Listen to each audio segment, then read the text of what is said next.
Alrighty, we're getting some color. What a maneuver! He's getting some color there. We're here for episode 3 of our wrestling podcast, Getting Some Color. I am Joe Dubs. I'm Zac. And we have a special here, guys. We're going to talk about a few things that happened during the 2 weeks that we weren't here talking about. We have the Wednesday Night Wars. We have NWA Powerr, because there's 3 R's. And then we have Hell in a Cell. That's right. And SmackDown on Fox. So it's a good time to be in wrestling because of all of the the wrestling that's happening. Thank you, WWE, for putting out a shitty product to the point where we're getting all of these products coming out of the woodworks now. Hey, we're also going to do a draft. That too. Thank you. Yeah. It's also in the title. I wrote Fantasy Mock Draft.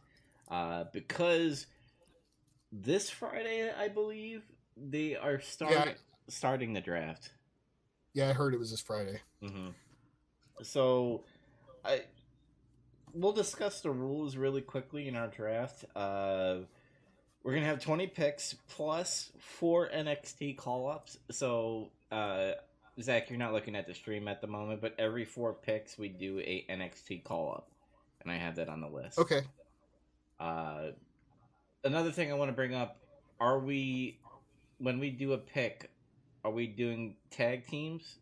Like, let's say, what's a fucking tag team in WWE? They don't even, The Revival. The Revival, there you go. Like, we can pick the Revival, or do we have to pick solo people?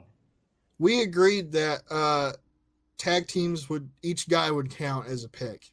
Like, okay. So Dash and Dawson would each be like 1 and 2 in that case. Cool. So that's the rules pretty much. It should be fun. Maybe add a little... I know this is kind of be like out of nowhere, but if you have any plans for the person that you think would happen, if you don't have anything that you want to plan with this person that you draft, then just say I just want him because, it's fucking Brock Lesnar. I kind of got plans drawn up for most people. Mm-hmm. I actually thought about this a lot more than I guess what I should have. Mm-hmm. But yeah. Okay. But before we get into that, let's talk about the Wednesday Night Wars. Me and you watched AEW Dynamite pretty much live because we were chatting with each other on Facebook. And then I caught like the first 30 minutes after I missed it because I was busy. I was doing something else at the house. Oh, yeah, that's right. That's what I was like telling you that Cody Rhodes and Sammy Guevara, I think his name is. Guevara. Let's talk with Guevara. What do you think about his character? Because I get mixed signals. Like, he's a heel, but he has a panda thing on his head and he sticks his tongue out. I don't... When he came out with that panda thing, I was like, what the hell? Mm-hmm. And then, like, in the match, I think as the match was going, I think he was just like a cocky young kid kind of deal. But then, there was that spot in the match where Cody was going for a dive and he grabbed Brandy and got her in the way. He used her as a shield. Mm-hmm. And he wiped her out.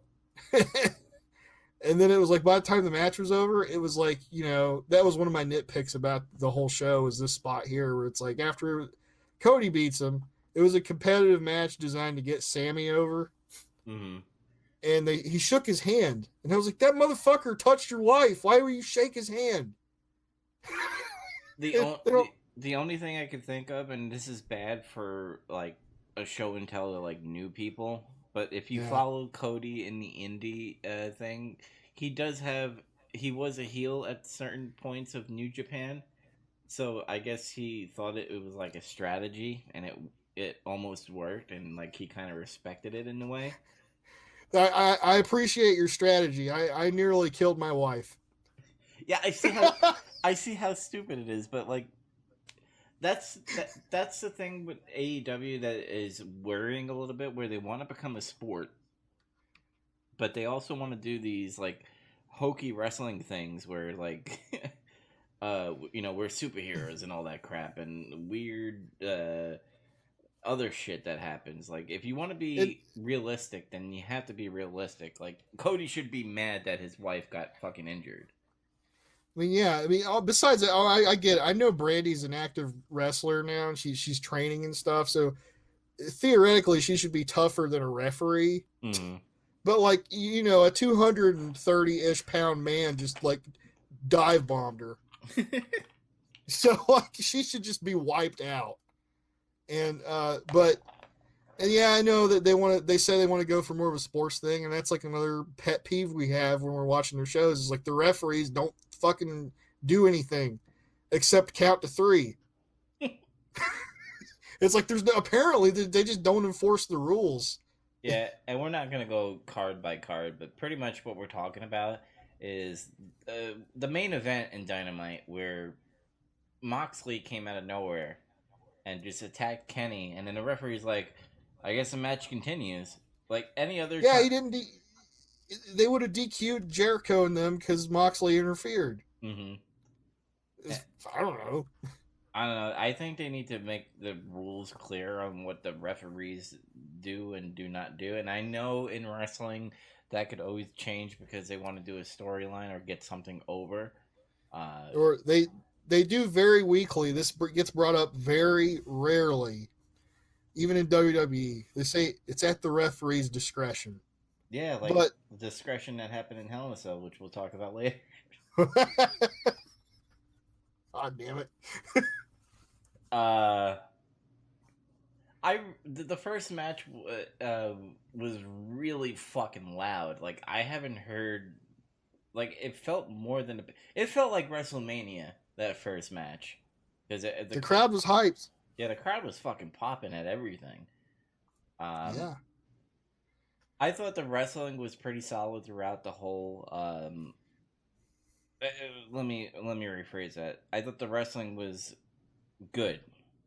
The Cody and Guevara was Guevara. I don't know how to fucking say his name. I thought it was great. Rio versus Nyla. Nyla looked a little sloppy. Yeah. I think that's why she didn't get the belt. I think here's my theory. I think Nyla was supposed to get the belt, but like halfway through the match, the referee probably said, "Change of plans. Rio gets the belt." Maybe, or it could have been they just know she's still kind of green because it seems like it, and they're just like, maybe you're not quite ready for that yet. We'll make Riho do it for now.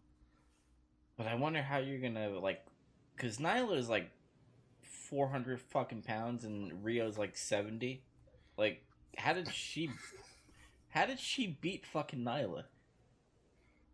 Well, first off, Riho's 98 pounds, and hang on, no, just kidding. But no, yeah, it's like she's there's a big size disparity there. Nyla's like over twice her weight, and it was a little too competitive, I think, for like the size difference. Mm-hmm. Like, I mean, Riho, I don't have anything against the way that Nyla lost the match because it was kind of just like a roll up or deal or something. It's like she hit her quickly with a move and she was tired or something, and that was it. Mm-hmm. But man, I think it went too long. Yeah. And there was just stuff they did in the match that was just like, ugh. And there was a lot of blown spots too. Yeah, what about the obvious thing where Kenny Omega came out and pushed fucking Nyla? Yeah, what the hell? It was like okay, like, so I guess it's possible Riho, because they're like, Riho started professionally at the age of 9. So it's like, wait a minute, is that the girl Kenny Omega wrestled in Japan? Is that who that is? Like, I don't know. I'm actually gonna like go research it at some point. I don't know. But that'd be really fucking funny if it is. Yeah, I just hate how, like, again, like, they skirt the line where it's just like, oh, we're wrestlers, you guys don't really know that we're the VPs, but because, you know, we're breaking kayfabe on social media, we're really VPs of the company. And then when you have Kenny Omega, who obviously picks all the Oriental wrestlers because he's a big Japanese guy. If you haven't noticed with his Titantron, um, He's a weeaboo. yeah, that There's no getting around it. obviously he's the reason why Rio probably was champ in this one because I think he runs the women's division if I'm correct. Yeah, supposedly he books it. Supposedly, um, which I don't know. You can get into a whole other discussion about who should they have picked, and like it could go into a bunch of different directions. Mm. But I guess I'm okay with who they picked because Jericho's a heel. You need a baby face. You could have maybe picked somebody else, like I don't know, Britt Baker or something. But whatever. Oh, let's talk about that. Britt Baker was on commentary, and I think she froze up. I think she got nervous. yeah, she did. She said a couple of lines because the commentating team was like throwing questions at her, but like they were pointing to like, "Wow, Nyla's pretty strong," and I'm like, I think she just wasn't comfortable doing it, and like she probably didn't want to talk over anybody. That's kind of what I think. Like I don't know. mm-hmm. I've never really heard her cut a promo, so I don't know. Like she seems to talk okay, like intelligently and stuff.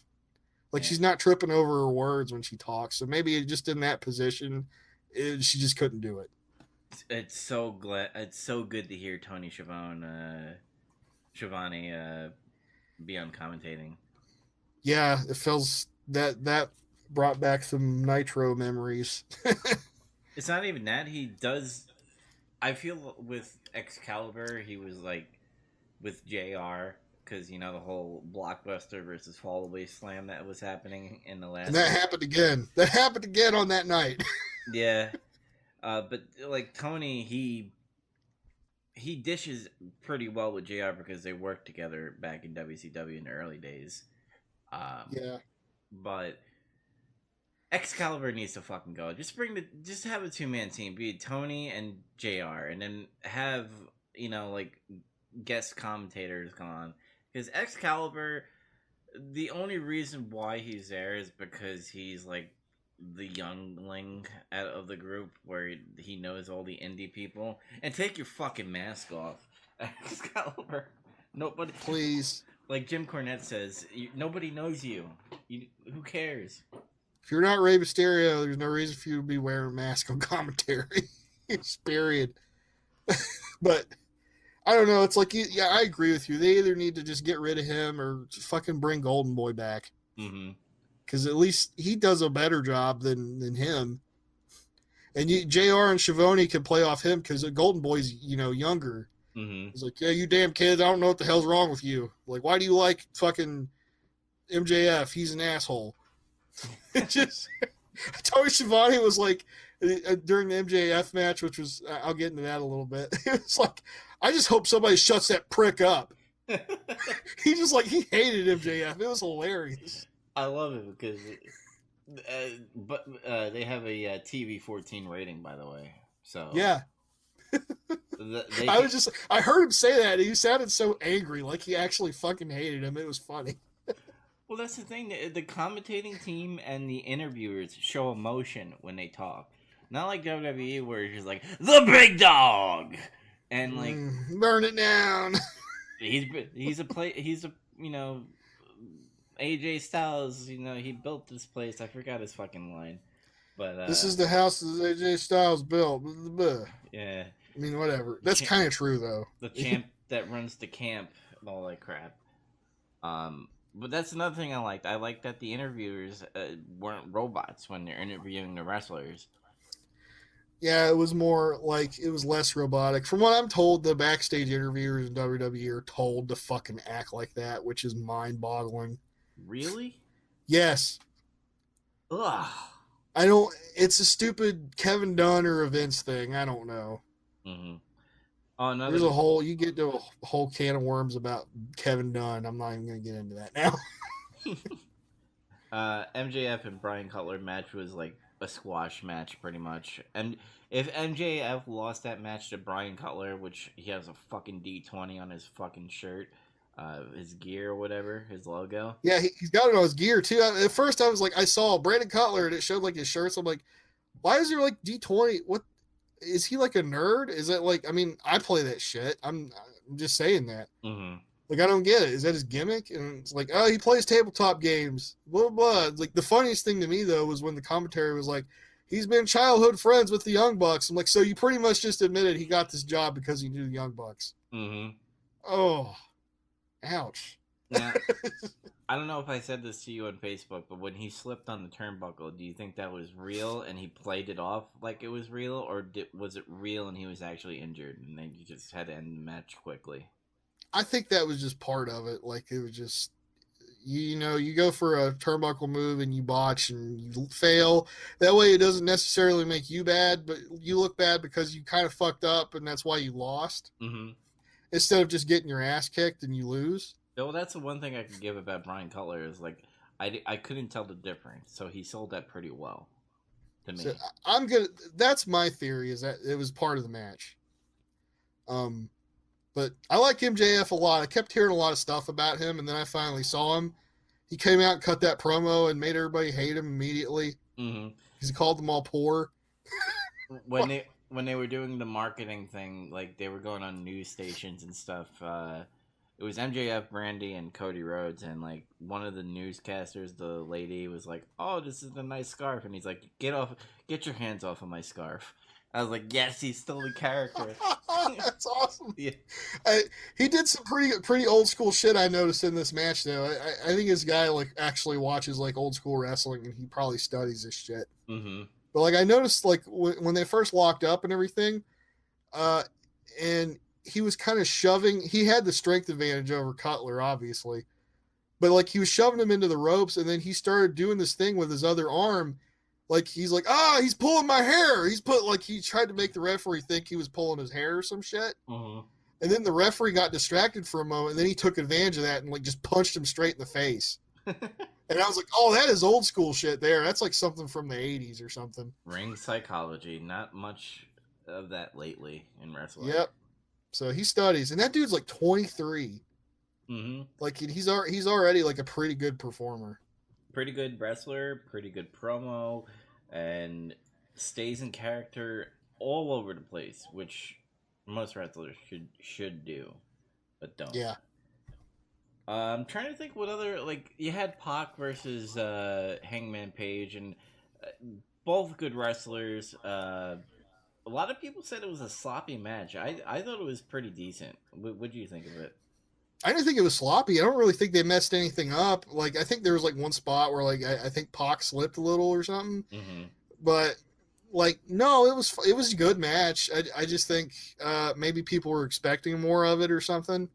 Yeah. I'm not sure where Hangman Page is on skill level yet in the ring. Like, I've only seen him twice now. But I know Pac's capable of having, like, fucking hellacious matches with people. Mm-hmm. So it could be just, you know, Page is still learning. Maybe he's still figuring stuff out. Yeah, well, it had a really good pacing, Dynamite. Like, when I watch WWE and a commercial happens, I go, I gotta wait for this shit. And when Dynamite goes to commercial, I'm like, hurry up, I want to know what's going on. Like, yeah. And I haven't felt like that in a long time in wrestling. Part of that could be the new car smell a little bit. Mm-hmm. But, it seemed to me like they kept a faster pace, which is kind of like what NXT does, too. They don't really fuck around that much. Yeah. But a big thing was the main event. When you saw... This is kind of giving me a little weary, because I think the next Dynamite match, they booked a match with Hangman Page and Dustin Rhodes versus, I think, Jericho and somebody else or something like that. These tag matches, I don't like tag matches. If they're not in the tag division, I don't understand why you need to have multi-tag matches as your main event. I'm not against them, because they can be a good way to, like, make, like, in theory, a big main event or something. Mm-hmm. And help further programs without putting guys in one-on-one matches with each other. Yeah. But it seemed like it was just kind of early. Maybe I've missed something with me not seeing the rest of the shows before this or something. Like, it seemed to me like they just put these guys together to have a match. Like, I know Jericho's had a feud with Omega, and like, maybe it's still ongoing. I don't know. Mm-hmm. And I know LAX, they attacked the Bucks at the All Out. So I guess that's the basis for it. Is like, all these guys don't like each other anyway, so they're gonna have a 3-on-3. Well, what I like about AEW is that they're bringing old school like staples back. Like, you have the Jurassic Express, which has those 3 people in it. Then you have SCU.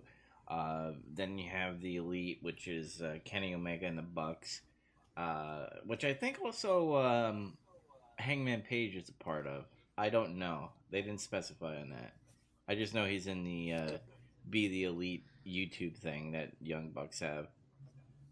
And then obviously a new stable seemed to form at the end. Seems like it. Yeah, when Moxley came out to like kill Kenny Omega through the coffee table, like Cody. That's cool. Yeah, Cody came out, and then Jericho was beating Cody up, and then Dustin Rhodes came out, and then out of nowhere, fucking Jack Hager comes out, or Jake Hager, and that is Jack Swagger, if anybody remembers him in WWE. Looking buff as hell, dude. Like, he looks good. Yeah, he's cut now because he's been doing MMA like ever since he got out of WWE, pretty much. Mm-hmm. And he's been successful. He's like the reverse CM Punk. Yeah. Instead of like coming out and losing, he's had more fights than him, and he's won all of them. Yeah. And you say, well, if CM Punk fought the UFC, yeah, but like the thing about CM Punk too also is he's pretty much fought nobodies. And I mean, Swagger's on the same level essentially. It's just he didn't get all let's bring him in. He can get buy rates, and plus he's younger than him, and he actually has like legitimate amateur wrestling experience. He's better equipped to do well in MMA. Well, I hope that people don't think that because they're bringing Swagger or bringing mid-carders here or high mid-carders that they're going to get like title shots. I don't think they should be launched into the main event right away. I think it's great that, Swagger's here because apparently he's still doing MMA while he's doing AEW. Like, he has a couple of fights lined up. I heard that, yeah. Like, I heard basically he moved or something and moved his training camp or something so he could train and do like all the shows and stuff at the same time. Mm-hmm. Which is great. I hope, especially with, in today's environment, like, if you don't follow what the fans do, because I have a lot of things to talk about WWE, but like when I know what WWE does and what the wrestling business does, I don't go crazy like, this guy should get the belt because blah blah blah blah blah. Like, there's a reason why he's not getting the belt now compared to the payoff. So yeah. I hope people are not thinking that Swagger is going to get launched into the main event. I don't think he should go there right away. I don't think he will, and I think he would say, no, I don't want to do that anyway. Mm-hmm. Because supposedly he's really motivated coming in here to like do good. Because I guess what he had said was when his WWE run was over, he'd like lost his confidence as like a wrestler. Just because of how he was, I guess, booked the whole time. Well, look how WWE does things. Like, when things are over, Rusev Day, we the people, and just things that get over organically with the fans. Vince McMahon says, "Nah, bitch, this ain't fucking happening," and then he shelves them, or he does stupid gimmicks with them, like Gable turning into Shorty G. Oh yeah. And like, oh, don't get me wrong either. I'm not doing some kind of revisionist history here and saying, well, Jack Swagger was amazing in WWE. No, he was not. And his biggest weakness was always his promo. He can't cut a promo because he's got kind of a lisp. Mm-hmm. It's not like a Dusty Rhodes lisp either. You can't he just doesn't have that charisma, or at least to my knowledge, he didn't while he was still there. Maybe he found something while he was gone. Mm-hmm. But like, he's not really a talker. His strength was always the in-ring work. He's like a big guy who's kind of athletic and can do a lot of different stuff, and he has like a legitimate background. Well, that's why I like stables, because you don't have to have a manager. You could just have a leader in the stable doing the promos while being like in the background. Yeah, Jericho can talk for him, and then Swagger can say, "Yeah, buttheads," and then that's all he has to say. He could be Billy Gunn. Because Billy Gunn couldn't fucking cut a promo either. Yeah, because all he said was, "If you're not down there, I got 2 words for you. Suck it."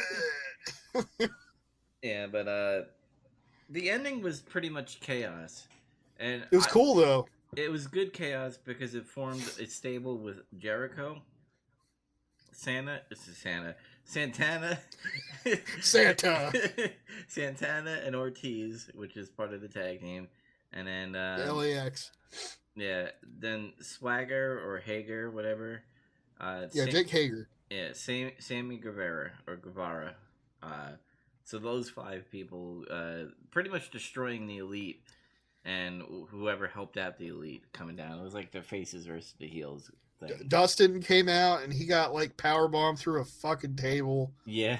I was like, oh dang, okay. Like, but yeah, everybody got trashed pretty much. I just want to see how they do, because they didn't really show any promos in this episode.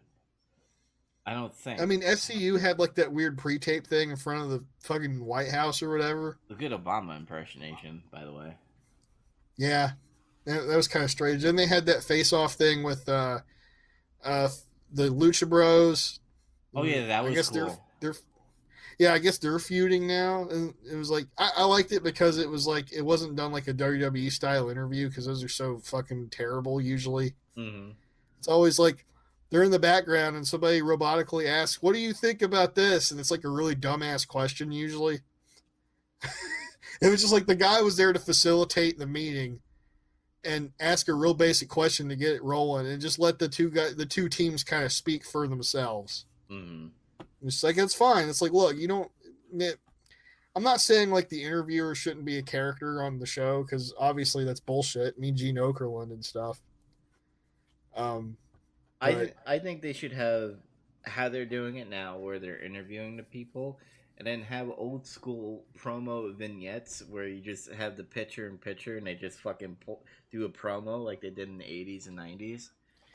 Yeah, and I'm not shitting on WWE, because like they started doing that again. Mm-hmm. If you notice, like sometimes when you watch Raw or SmackDown, they do like the picture in picture, and somebody cuts promo in front of a screen, and like the curtain or whatever. Yeah. And they say like, I'm gonna beat Cesaro's ass because he sucks, and you'll see I'm gonna burn it down. If it's Seth Rollins' fucking stupid ass or something. They kill Hell in a Cell, burn it down. I don't hate Seth Rollins. I just hate what the fuck they've done to him, and it's like they just don't understand. But that's getting into some other shit later. Yeah, let's move on to NXT. We both haven't watched it, but we do know like the in and outs and stuff of what really happened. I heard Dream had a good promo. The couch promos with all the fucking ladies and like the purple smoke and shit. Mm-hmm. Very Prince. I love it. Yeah. Tommaso Ciampa came back and stared at Goldie while that was the biggest thing for me. I was like, yes, he's back. Like, I was super excited. Like, I became a huge fan of his like last year. Mm-hmm. Like before, I was like, that guy's good. Like he was in that tag team with Gargano. They were DIY. Mm-hmm. But when he did that heel turn and he started like, just being vicious and shit, and actually wanting to be a heel and like getting that, he got real heel heat in 2018. That's fucking hard to do. Yeah, and he did it though. Mm-hmm. So I gained a huge amount of respect for him, and like it's clear that he's good at what he does. Yeah, so, and also surprise to me, which is a promotion, is Finn Balor's on NXT, and Vince might, That's fine. yeah, Vince might see it as a demotion. I think it is a promotion. Um, Go where you'll be used best. And it's like Finn's one of those guys where I was always kind of like worried about him a little, and I was proven right basically because it seemed like at first they wanted to push him legitimately, but then he got hurt. He got that shoulder injury at SummerSlam. mm-hmm. And ever since then, it wasn't the same for him. It's like we gave you the shit, and then you fucked up and got hurt. So why should I push you again? That kind of thing, which they've done that in the past. Mm-hmm. What I like about NXT is they take injuries and they know how to like use it. I feel like Vince, like, I understand. It's like he gets pissed at you when you get injured. Yeah, and he did that with Dolph Ziggler. Remember when he cashed in and became champ, and then like a few weeks later he got injured and like he was never a champ again.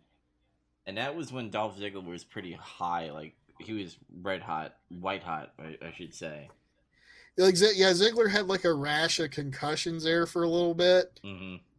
I remember, yeah, and that derailed his push, and it was just like, man, like it's fucking accident. Why do you hold that shit against people? Like, yeah. It's retarded. What I heard about NXT is that the matches were really fucking awesome compared to AEW, and I could see that happening because you got Adam Cole, baby, and you have fucking Dream, you have fucking Gargano, now Finn. I heard Matt Riddle and Adam Cole had a great match. Mm-hmm. I haven't seen it yet, but I'm going to. I'm going to go back and watch it because I really like Adam Cole a lot, and Matt Riddle's pretty entertaining. Yeah, and this is the Wednesday Night Wars. This is what we should be watching. We're expecting good products compared to what Raw and SmackDown. Even though me and Zach are going to be doing a Raw and SmackDown mock draft because I like the draft, even though I know that this week's draft is probably not going to be like old drafts with Eric Bischoff and Paul Heyman back in the day, or Ric Flair and Vince McMahon. Yeah. Let's move on before we get into fucking Hell in a Cell, that piece of trash. NWA Powerr with like 2 or 3 R's. NWA Powerr. Yeah.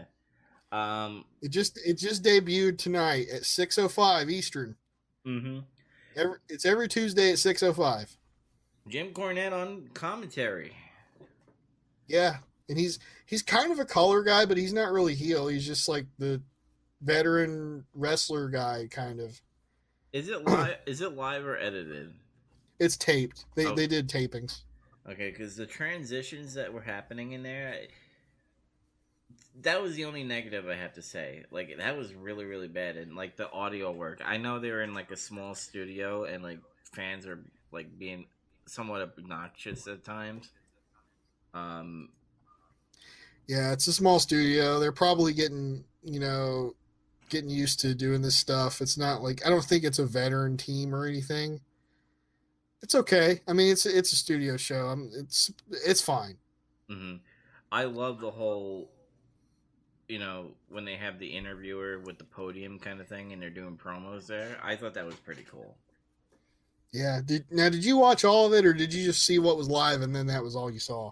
I saw bits and pieces. I saw when the tail end of Nick Aldis's promo. Then I saw the tag match, which was pretty decent. And then I saw those 2 other, I guess, New York people in, like, street clothes talk to guys in, like, gear. Well, one of those guys was Homicide, who's been, like, a pretty notable indie wrestler. Mm-hmm. Like, he kind of got his notoriety, so to speak, like, in the 2000s, like, in the mid-2000s. Like, he was... if I remember right, he was in the original LAX. Might have been.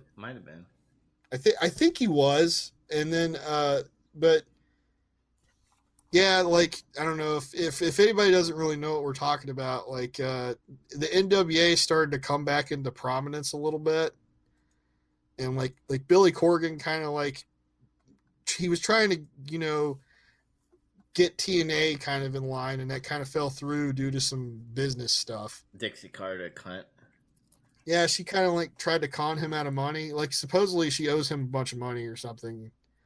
I guess he just gave up and left it, and now that's Impact Wrestling, and that's a whole other deal. Good. Uh, Let them rot. I mean, I think they're doing better. I don't think they're rotting. So, like, it seems to me like I don't think any dumb shit happens there anymore. It's just a little indie wrestling show now. Mm-hmm. But Corgan is a lifelong wrestling fan, and he likes the old school stuff. And I guess he wanted to, get into the NWA and kind of try to do something with it. Mm-hmm. And so this is where we're at now. We're at he started doing the studio show, and here we are. Well, everything feels fucking 80s and 90s on how they have the studio stuff. The Yeah. interviewer, the interviews is fucking great. I love that there's no entrance music. No, but guys just come out of the curtain, and they either walk to the podium to talk to the guy, or they walk to the ring, and usually there's another guy or a team already in the ring ready. Mm-hmm. It's a very that's what I was talking about before we started recording, is like the pacing of this kind of a show is like it's going to be pretty unusual for a lot of wrestling fans who are like younger, Mm-hmm. or if they just don't go back to watch old things, like they're not going to be used to something like this because it's like really fast paced. There's really almost no dead air at all. It's like guy will come out in a promo, and then after he's done cutting his promo, he rolls into the ring to have a match like immediately. And there's no entrance music, there's no pomp and circumstance. You don't have to wait for Randy Orton to take 45 seconds to get down to the ring. Or Undertaker, take him 2 minutes. Yeah, and it's just guys come out, say something, or get in a fight randomly, or just whatever. Shit happens in this show. The only thing I have to say is the whole James Storm and that jobber like running around the ring. I could tell Jim. What, I could tell Jim Cornette was kind of like, "Come on, just end it already. We know you're fucking a jobber. Just get in the ring." Josephus, yeah, I think he kind of thought that was silly. I could tell a little bit because it's like, dude, this fucking guy looks like a loser. He's just like a fat, pale guy. Mm-hmm. He's like I don't know. We're getting a little ahead, I think, but like, yeah, there was like a tag match, like the Dawsons, and I never did learn the name of this team. Me either. But the Dawsons are like a big redneck heel bruiser team, and they seem kind of cool. I kind of like them. Well, that's the thing with the whole studio feel to it. The transition where it does tell you the match, like who's facing who, but you don't. If you're a new listener or new watcher, you don't know the tag teams. It's because I don't think they don't put nameplates on when the guys come out. They do. There's like a little graphic before the match starts. It's just I didn't bother to go back after that because I was just like, I was just in watch mode after that point. I was like, fuck, whatever, against question marks. Mm-hmm. But that is kind of frustrating though. Like that I tried to look up their roster to see who and all that they had, and they don't have a roster page on their website. Mm-hmm. So I don't really know who anybody is besides Nick Aldis and Eli Drake. Those are the only two people I actually kind of know, besides Jim Cornette, obviously. Yeah, I think Nick Aldis is a great. His end promo kind of made him a heel. Like he praised Storm. I know we're jumping around, but he like praised Storm, but then he was like, his girlfriend or wife is like, okay, stop asking questions, you fuck. I don't know what her deal is, but like I guess she's a wrestler. She dressed like one. Mm-hmm. So maybe we'll see her wrestle later on in the tapings. There's 7 more episodes to go after this. I don't think this was planned. I think Billy Corgan probably looked around like, "Oh, wrestling is getting fucking hot again. Let me get something out there." And this is what happened. I think it will get better, and it will transform into something for us hardcore fans, and also new people. Like they need to work on like. They don't need to have entrance music. I love that there's no entrance music. Just fucking get out there and wrestle. It's fine. Like if you're actually like a good wrestler, people can tell shit about you without music and entrance. It's part of the deal. Mm-hmm. Um, let's see what else. Did you? I don't know. Oh, by the way, we talked about Nick Aldis promo. The promo he had in the beginning was really good. I liked it because it was just legit. It wasn't hokey, and he built up the title, and it was good. Mm-hmm. Because that's one thing about this show. It made the title seem like really important compared to like a lot of other wrestling shows do. Yeah, the only thing I guess besides the whole jobber situation, Tim Storm, I know he has a legacy with NWA. Um, he looked pretty good, like physically, but in the ring, you could tell that Nick Aldis was carrying that match throughout the whole night or the whole match. Yeah, yeah. Tim Storm probably gassed out. He's like in his early 50s, and but he looks good for a guy that old, and I don't know. I mean, like I thought that match was good. Again, we're jumping around a little bit, but like, did you see the Austin Idol training school commercial? No, that's the one thing I missed. I heard about it on Twitter. Oh my god, it was so great. Like it was just really funny. It seemed like something out of a movie or something. Like it wasn't real, but it was. Mm-hmm. It was. I don't know. There's nothing else to really say about it. It just made me laugh. The Eli Drake promo and his match with that guy Caleb Connolly. I forgot Eli Drake is with fucking NWA. Yeah, he just left Impact and went to NWA. But man, his promo was good, man. He called out like the whole wrestling business and saying it was full of children and not grown men who want to fight for championships. It was great. Oh, I fucking love old school wrestling. Just bring like that he just pretty much called him out. He's like, men come here and they fight and they want to win. I mean, it's not bullshit. But the match was good too, though. It was pretty good. Little like it was just an underneath kind of match. James Storm's title, is that the national championship? Yeah, that'd be like the mid card title for them. That's like the U.S. title or something, just not U.S. title. Yeah, and I like how they still to this day use the old belts. Mm-hmm. Like it's the same ones from like the 70s and earlier. Oh, dude, the fucking tag team championships look fucking cool. Yeah. I don't know what the deal is with the women's belt yet. I've only seen a picture of it, and I don't even know if they ever had one before. Like I don't remember. They do have one. So, I forgot what lady. I don't even know the wrestler, but they did like a little promo thing. Yeah, I mean, like I was just saying, I don't know if they ever had one before that. Like if there's like that title has like a legacy and a lineage, like all these other ones do. Well, back then, you know, I almost said something fucked up. I'll just leave it at that. I mean, the women's wrestling wasn't really. It was kind of like a side thing. It was kind of like midgets and stuff. Yeah. Back then, for sure. But yeah, that thing. Okay, like this guy Joe Cephas comes out after the match with Eli Drake and Caleb Connolly. That match was good. There's not much to say about it because it was kind of quick. Mm-hmm. But yeah, he comes out. He starts like, "Storm, I want Storm, I want Storm." He keeps saying, "I want Storm," and it's like, and Jim Cornette's like, "What Storm?" It's just like what we're all thinking. He's like, "Which one? What are you talking about?" He just like aggravates the shit out of him. Do you want NWA Powerr to be maybe an hour and a half or 2 hours, or do you think they have the great sweet spot of an hour? No, I'm okay with an hour. That's fine. That's why I was kind of bummed out when I learned NXT was going to 2. Like it wasn't like I was worried.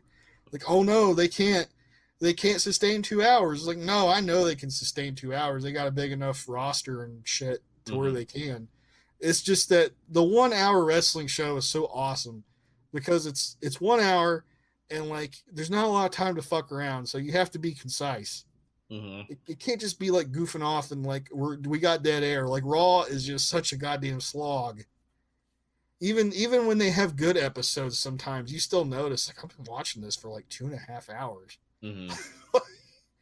So I'm fine with the 1 hour thing. It's just there's going to be like a learning curve watching NWA because they're not fully equipped apparently for you to know who's who right off the bat or anything. I say give them like a month and then they'll start like getting into a groove. I think the whole commentating team, which every fucking show should have a 2-man announcing team. I I think Joe and Jim Cornette. I don't know his last name, Joe. I just know his name is Joe because there was one part where uh, Joe said something like he stuttered, and Jim Cornette was like, "You're just excited, Joe, about this match." he he was on for that. Old Jimmy was, man. He said something that was hilarious. He said some shit like, I think it was like in the first match. He's like, that kid doesn't have a crippled crab with a crutch has more of a chance than that kid does. I was like, what the fuck? It's one of his weird sayings. It's just, that guy's hilarious. But well, they started getting into like Jim Cornette was getting a little heelish at some point, and Joe was being the commentator whose face, and then it went away, and I was like, maybe they were just trying shit out or something like that. But I hope they go down a path where like you don't need to be like a fucking Michael Cole versus King kind of thing, but just stuff like Bobby Heenan and Gorilla. Yeah, like that stuff. Where they'd trade jabs. They would have barbs, but it wasn't like they hated each other. Yeah, exactly. Oh yeah, by the way, Cornette did get in his thing about cosplay wrestlers and bullshit. Like, I forgot after the Eli Drake promo, he like expanded on it for him. It was great. But I bet you Billy Corgan like listens to the Jim Cornette podcast and he's like, yeah, I fucking hate cosplay wrestlers. He probably does. Cornette said they've had a few conversations and stuff, like just outside of just meeting up and stuff. But let's see, what else was there? Those the Wild Cards and Danny White and Mims was another match. And I was like, Mims, like what the fuck? I guess that was the black guy. Yeah, I'm gonna be straight. Like the Nick Aldis and Tim Storm, I like paid attention a lot. The Eli Drake match I watched, but like the other ones, the ones I didn't know, I had it on in the background and then I like looked at it a little bit. My focus was more on the commentating and the interviews and promos, and then obviously the wrestlers that I didn't know. But I do want to know more about the wrestlers that I didn't know in the future. Yeah. Like I mean, I just pay attention to the whole thing because this is like all brand new to me, and like I was really intrigued by it when I saw the pictures of the NWA studio set and everything. I was like, okay, I'm really excited to see this now. And then I learned Cornette was doing commentary, and it was like, I really want to see it more. But I mean, there's not that the other thing though is all the other matches you were talking about besides the two main ones is they were so quick. There's not much to say, which is fine. Like it's okay. There's nothing wrong with having a squash or like a fast match. Like not every match has to be the fucking main event of WrestleMania or some shit. Like yeah, usually the last two matches in every show should be like either A, the longest, or B, the fucking a good finish or something, or maybe a surprise or something. The gist though of this tag match was the Wild Cards are the champions, and they're heel, and they're very aggressive, and they just like to hurt people. And that Tom Latimer dude is like kind of impressive. He's pretty fast and strong. Apparently that's Bram. He used to be in TNA, and he was Bram or some shit. Dude, one thing that pissed me off with the black guy is like he got tagged in. He stared at one of the wild card people, and then he slowly got into the ring. I'm like, are you an idiot? He was doing like a little dance thing, like he was goofing off for a minute, and then he got fucking killed for it, which is how it should be. But yeah, it was a good squash, and they did a promo, and that's when that Eddie Kingston guy came out. The dude you said was like from New York. Clearly, he's from New York or New Jersey. Yeah. I thought he was kind of funny. He was funny, but I was like, the street clothes kind of thing was weird a little bit to me. No, I'm fine with that. I'm tired of people coming out dressed in wrestler gear when they don't wrestle. All right. Good point. I miss street clothes, man. It's been refreshing to see guys in street clothes. Like they did it in AEW and they did it here. Sweet. Other than that, I think I'm gonna. Go ahead. I think I'm gonna watch more of NWA Powerr. So. Yeah, I mean the only other things to say is like the Cephas James Storm thing. It actually turned into a match, and the guy ate a super kick and lost. like Mm-hmm. very fast. It was like literally 3 seconds. His super kick. That was funny. Fucking cool. Yeah, it made me laugh because it's a big guy doing a super kick, so it was kind of different. Mm-hmm. And you heard the fucking smack in the face. It was great. Like, oh, and he was dead. He did this thing where he like picked him up and made him suck his own thumb and put him back down in the mat. Yeah, I laughed at Just that. like make him look. It was kind of funny. Mm-hmm. But yeah, the main match was like Tim Storm and Nick Aldis, and I like the video package showing like who Tim Storm is and everything. And he just seems like such a nice guy. Mm-hmm. And I was just like, wow, like I just like this guy, and he's like a baby face and stuff. Like that's kind of hard to do. Oh yeah, I forgot to bring that up. There was one part where he knows he can't beat Nick Aldis, so he fucking low blows him. And I thought and like the commentary team didn't fucking lambast him for it either. Mm-hmm. Like, oh, he turned heel. That like I think Cornette said it first. Like he established like he knows this is the last chance he's got, and he's gonna do everything he can. Like he empathized with it. Yeah, I thought that was a good move with Jim Cornette because, come on, he's 50 years old. Nick Aldis is superior, obviously, as far as like age wise, and what he is in the business right now. But if you had Tim Storm win that match, that's a slap in the face to Nick Aldis, in my opinion. Unless you make it a big feud. But I don't think you're going to do that since, Tim Storm is a fucking history teacher and he needs to be in school. I mean, that aside, Tim Storm did look pretty good. It's just you could tell when he kind of was getting tired. Mm-hmm. Especially when he did that fucking on the top rope slip crossbody. Yeah, he almost wiped out there. But he works kind of a grounded, like, kind of brawler style. It kind of reminds me of, like, the brawlers from like the early 80s, like in like the Southern wrestling kind of stuff. Really, it'd just be like good punches, some slams, some power moves here and there a little bit. All fists, no flips. That's right, brother. Yeah, it was a good match. I liked it. Everything was good. I liked the whole show. I'm looking forward to seeing more of it. Yeah. All right, let's move on to some controversy. We're not going to go into each card. I'll say about the 2 Hell in a Cell matches. So, Sasha and Becky was fucking amazing. I predicted that it would be. It was fucking great. It was back and forth. Becky won retained the title. I don't understand that move because I would think that SmackDown would take the Becky and maybe they'd give Sasha the belt finally and have a run with it. Well, I think it makes more sense now that Charlotte beat Bayley. Mm-hmm. I just learned about that. It seems to me like they know like those two are like the biggest stars they have in the women's division. So they're going to unify, you think?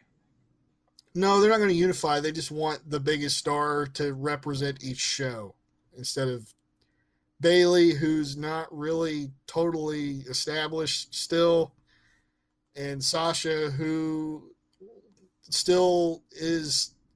She lost some of her shine, so to speak, and she just lost a feud. It looks like to me. Mm.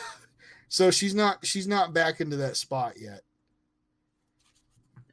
Because even though I kind of scolded her in last episode of Getting Some Color, I think she deserves. Can we just fucking? I just jumped. Can we talk about how Charlotte is now a 10-time champion? You're gonna make her match Ric Flair's record, brother. It's gonna happen. In how many years? In how many fucking years? Fucking, how long did it take for Ric Flair to get those fucking 16 or 24 if you count all the other titles? Hey, you know what, though? You can use this as a legitimate argument. It's kind of a bullshitty, hokey, kayfabe wrestling argument, but like I think it's totally viable. Which is, listen, brother, back when Ric Flair was wrestling, competition was hard. And there was a lot more stars that were tough. And, Charlotte's head and shoulders above a lot of other girls in WWE. In several ways.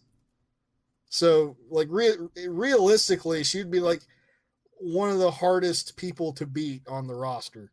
Or she could, play it off because, as a Flair, you got to be cocky as hell. Be like, Dad, I'm way better than you. Sure, like she's trying to outdo him, Mm-hmm. or something like that.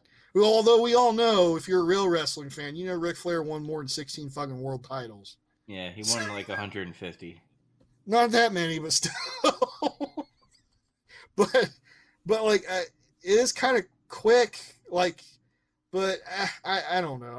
I don't think too much about that because people win championships a lot nowadays. It's not like the old days where people would hold them forever and fucking, It's just not like that anymore. It's not like Bruno Sammartino was like the world champion for fucking 8 years before he lost. That was stupid. That was ridiculous.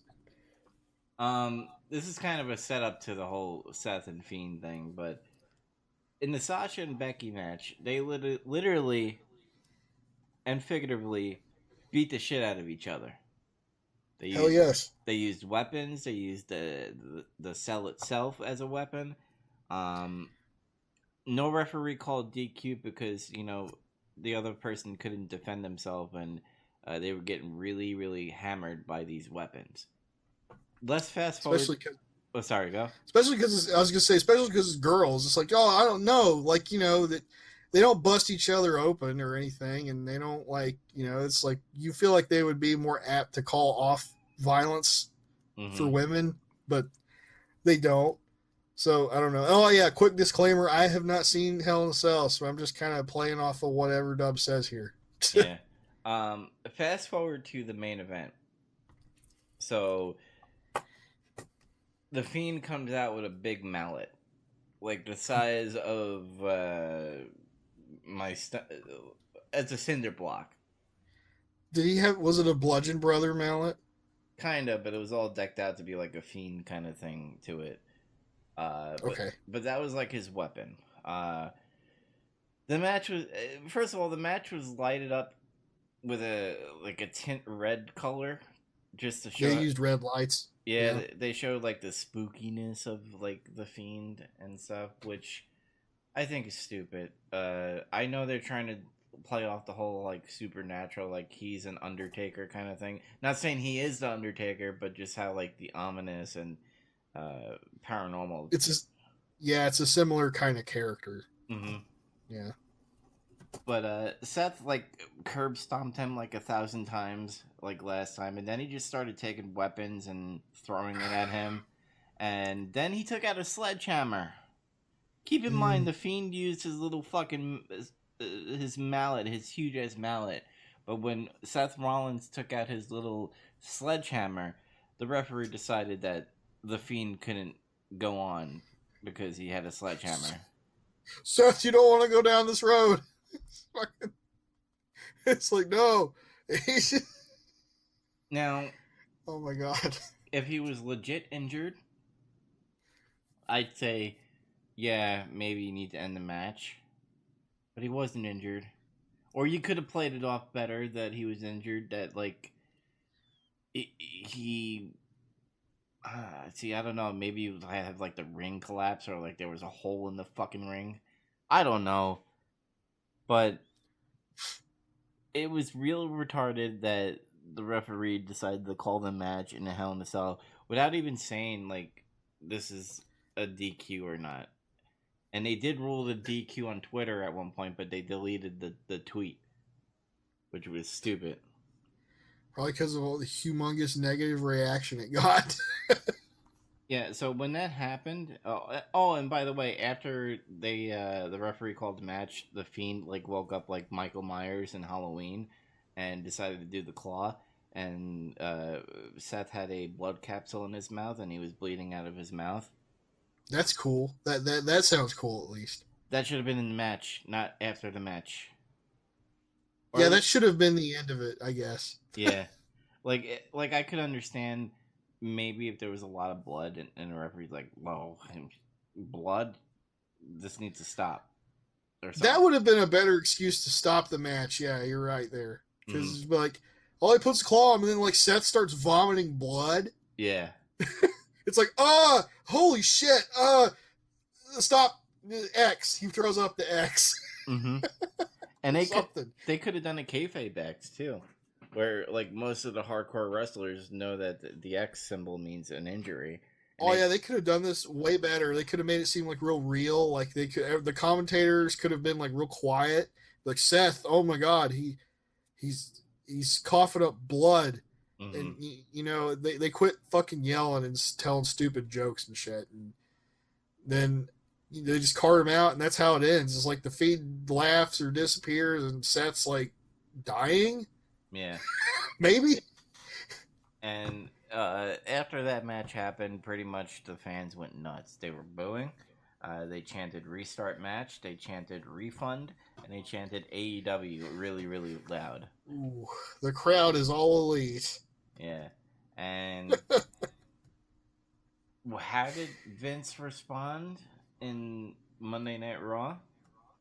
Is he took all the people that were pissed off with, like, Sasha not winning the title, The Fiend and Seth, and Roman Reigns and D-Bry. Apparently there was a thing with that match, but I didn't get to see that match.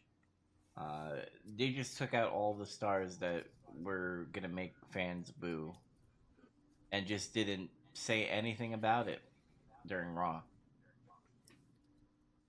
I hate when Vince does that. You could have used that to your advantage in some way.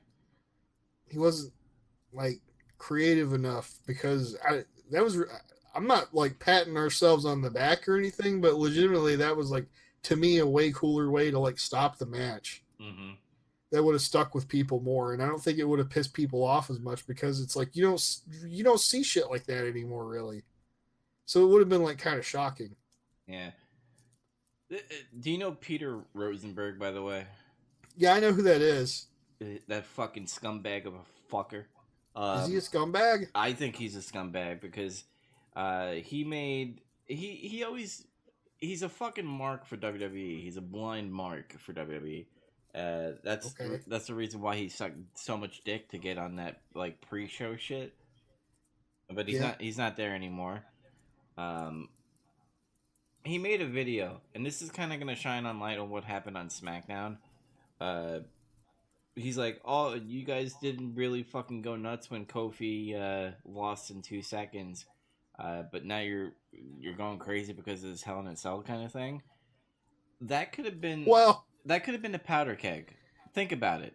We knew that Brock Lesnar and Kofi were going to face each other. We knew that Fox wanted Brock Lesnar champion. So we saw that kind of coming. Yeah, we knew that was going to happen. As soon as you said Lesnar versus Kofi, it was like, he's going to destroy him probably. Mm-hmm. Because that's just how it is. Yeah, because of the whole Tokyo thing. Remember when they had that Tokyo house show or whatever special they had? And yeah, he fucking squashed him. Yeah, so like we knew that was happening. Then when you follow it up with the Kofi screw job to screwing fans all together, which a DQ inside of a Hell in a Cell, it's like that pretty much was the powder keg of everything. Yeah, it's different because it's like people expected that to happen. It's like it would have been super surprising if Kofi beat Brock Lesnar somehow or something, but no, people didn't really know what to expect in the Hell in a Cell match, and I feel like more people wanted the Fiend to win, because I still say I think Seth's getting stale right now, and this has probably damaged him. This whole thing has. It damaged both of them. I don't give a fuck about the Fiend anymore. Well, I'm not that far along yet. Like, it's hurt him for sure. It's because all that stuff sounded dumb. I hate when people spam moves that are supposed to be finishers and they just fucking kick out of it or it's ineffective. That's fucking stupid. Mm-hmm. A finisher should be a finisher. Pretty much the last move.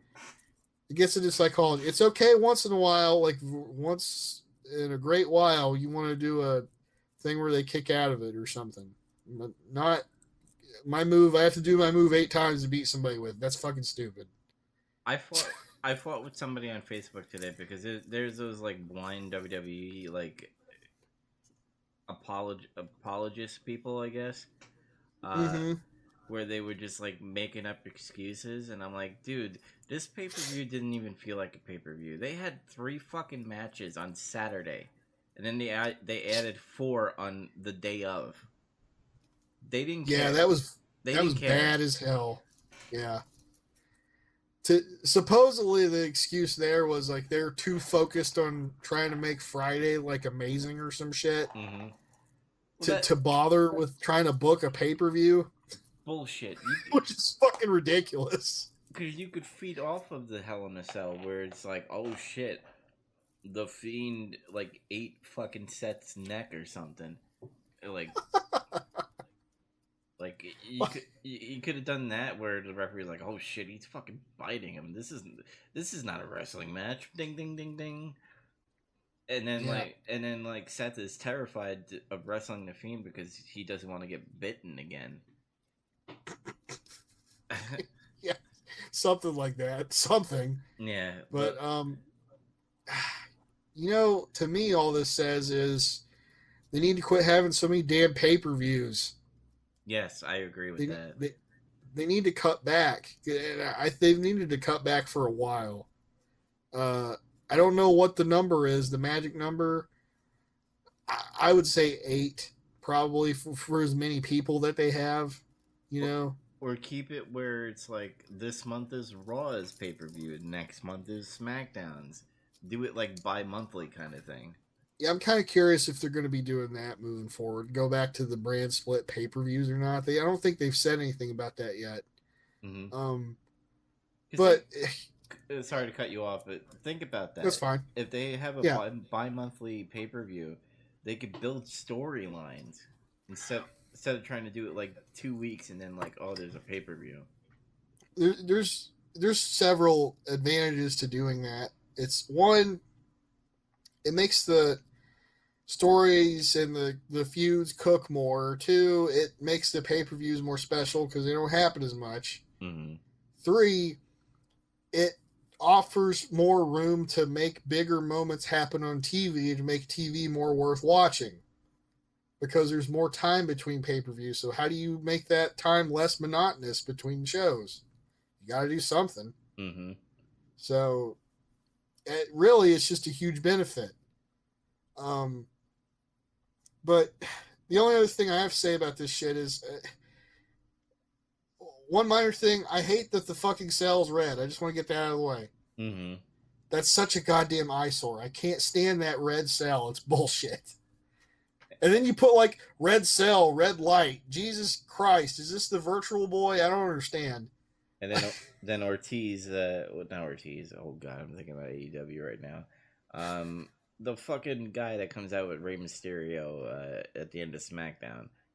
He had like a red brace and stuff. I was like, what is everything matching Hell in a Cell? What the fuck is going on here?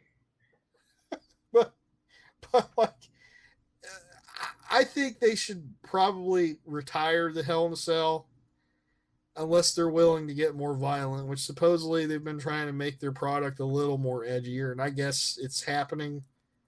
Like, I see some evidence of that.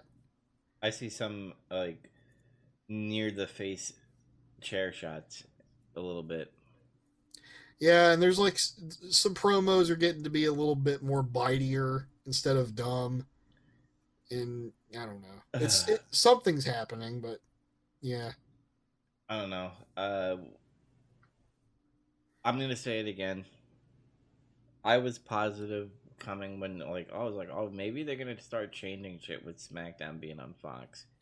Kind of quickly to go on like SmackDown stuff.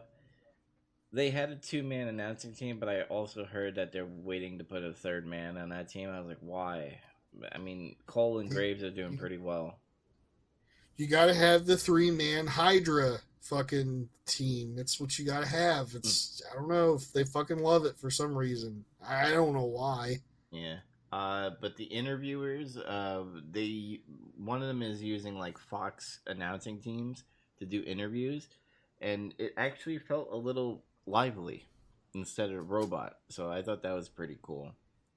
I'll have to check it out Friday because I didn't watch SmackDown. I was doing something else. Yeah. It was But it was just another SmackDown. That's all. my guess is that was predictable. I didn't expect the show to be like amazing because I still don't really think they're gonna get serious with what they're gonna do. Like not like, oh, we have to try hard because AEW, because I don't really think that they think that with those two shows. Mm-hmm. More that, okay, we're gonna try harder now. This is a fresh start because of the Fox thing and USA thing, and then we're doing a brand split thing. I think they're kind of just holding. They're in a holding pattern until their draft gets sorted out. That's the one thing I want to say is like, I want to see what they do with the draft, and then I want to see what they do with the brand. If they just do a draft and then the brands are still going to be like, oh, there's wild cards here and there. Like, why is John Cena on both TV brands? Like, they've come out and said they're not doing that. That shit's going away. The brands are supposed to be hard splits, and there's not going to be any more of that stuff. We'll see. That's what they said. Saying one thing and then doing another is what Vince is all about. Well, it's what Fox wanted them to do, so there. All right, okay. Well, if Fox said it, I guess it's going to happen. I guess because they're giving them so much fucking money. It's like, this is what we want. It's like, oh, okay, pal. Here's Brock Lesnar. All right. I think we're ready to do our mock draft. Are you ready? Yeah. I'm going to let you go first. You be the first pick for our fantasy mock draft. Okay, I am SmackDown, by the way. Yes. Oh, yeah, we got to introduce. I am Raw. I'm the red team, and Zach is the blue team SmackDown. I am WCW Nitro. No. My first pick is Becky Lynch. Oh, a female. Yeah. And there's reasons for that. I don't know if are we doing our clump picks and then explaining them if we want after we're done with the clump? You can explain like briefly, because if we start going into deep detail, I think we're gonna have like a 5-hour podcast. Oh yeah, okay. Well, yeah, I wasn't planning on getting real deep into it anyway, but the basic idea behind that is she's pretty much one of their most marketable stars at this point, popular, etc. And the other thing is she's also one of the few experienced veteran women's wrestlers that they have. And you need her on your show to help make other people good. And that's something I feel like they're kind of having a problem with now. They're hitting a wall in their women's division where they don't have as many.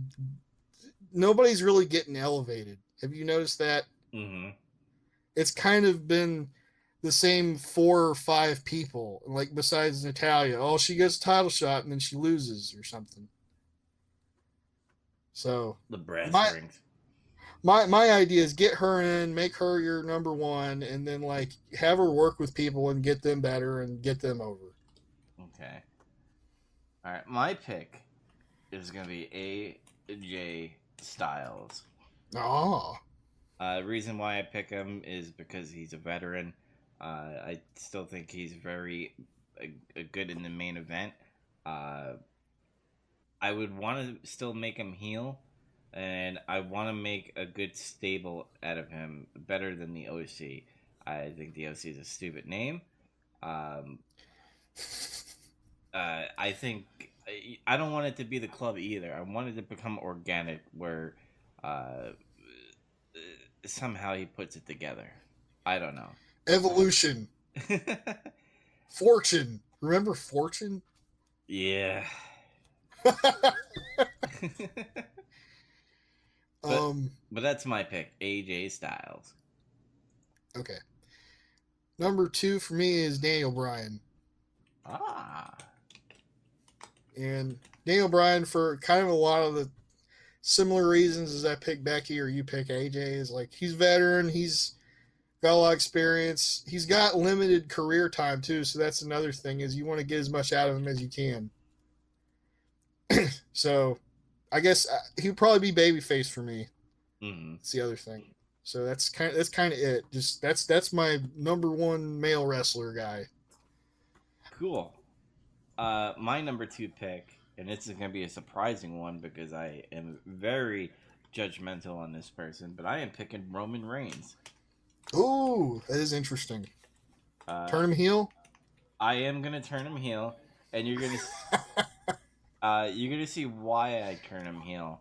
Uh, Basically, when I draft these other people into the Raw brand, and hopefully you don't pick them. Mm. But he's gonna be more uh, pissed off at the fans in a way because they never really accepted him. So Yeah. he's gonna cause havoc in a different way, uh, and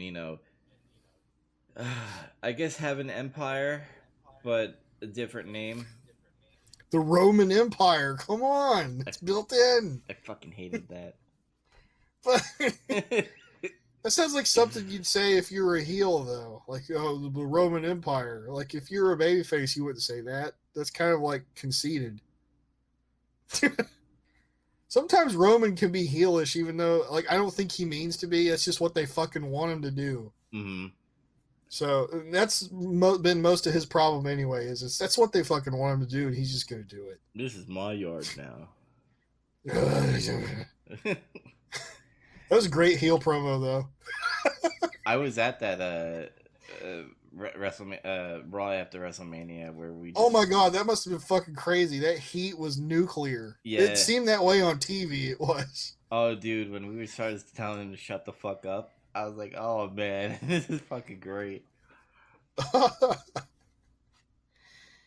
Kind of a side tangent. When Vince McMahon came out there that night, and he's like, my daughter withdrew a table, and everybody cheered, and he's like, "You guys are sick." I remember that. That was funny. Yeah. All right, what's your number 3? Okay, this is like tag team, but I am cheating a little bit because there's no getting around it. Mm-hmm. It's the New Day, 3, 4, and 5.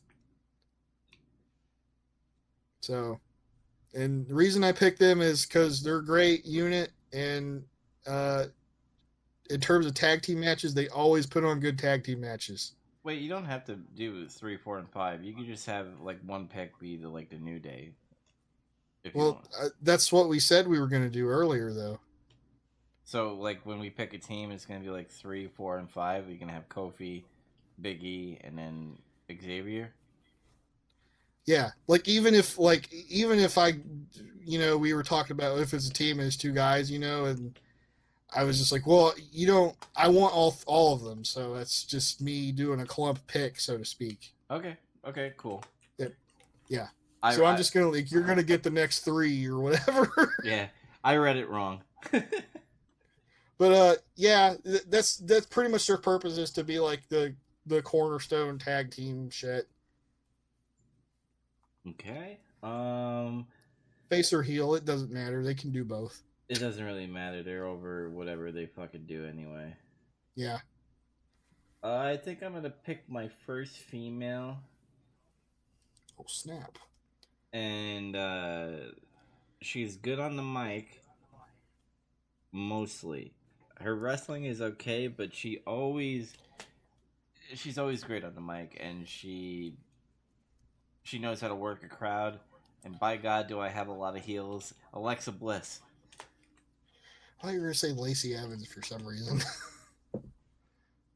She doesn't have in my opinion, I don't think she's. I mean, she's okay on the mic, but compared to Alexa Bliss, no. I think she's fine.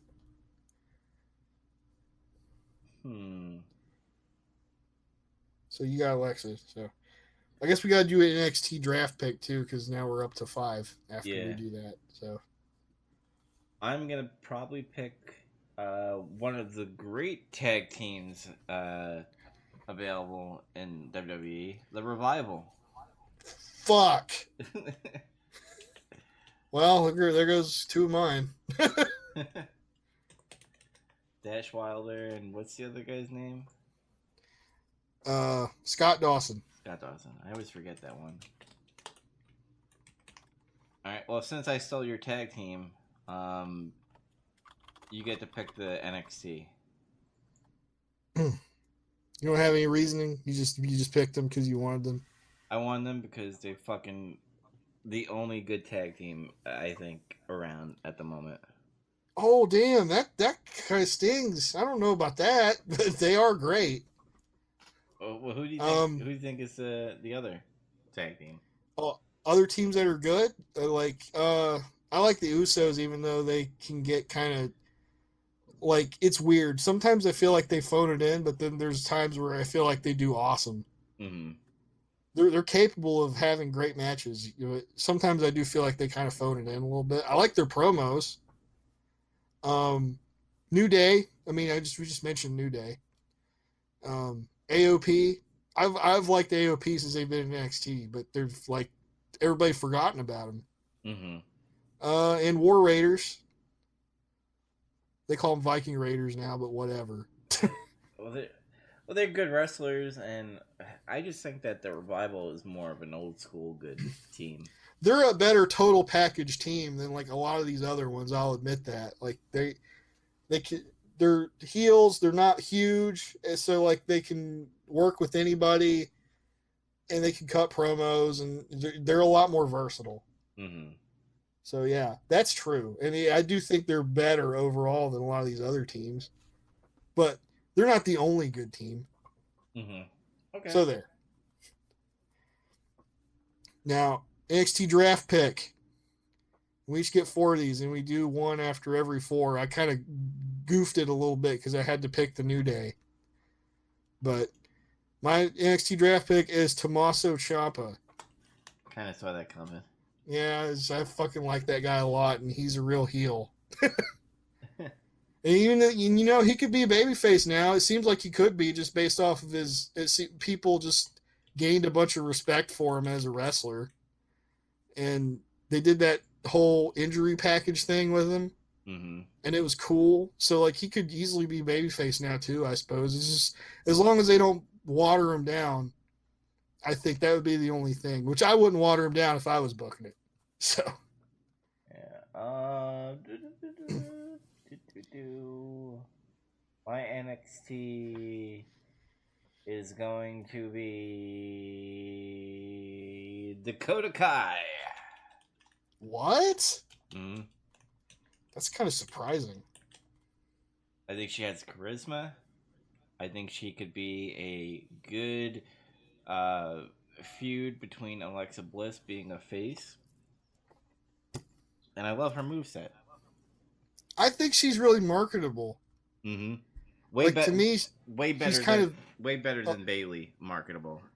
I was gonna say like she's kind of Bayley-ish, but like they kind of fucked Bayley up, so like she's kind of damaged goods, I think now. Mm-hmm. But Dakota Kai's like her, I think. But way better. I think she's a better wrestler. Yeah, I'll agree with that. All right, so back to main roster for you. Robert Roode. They insist on calling him Robert, so I'm going to. And besides that, it makes him seem more snobbish instead of calling him Bobby Roode. Mm-hmm. And the whole idea behind that is, yeah, Bobby Roode's he's a little up there in age. Like he's 40, I think, at least. So he's like AJ Styles and stuff. But man, that guy needs to be main event heel. And that's what I would do with him. You could do Robert Roode and Daniel Bryan. Think about it. I like it. That's good shit right there. I really, really like it. All right. I'm trying to think what I want to do.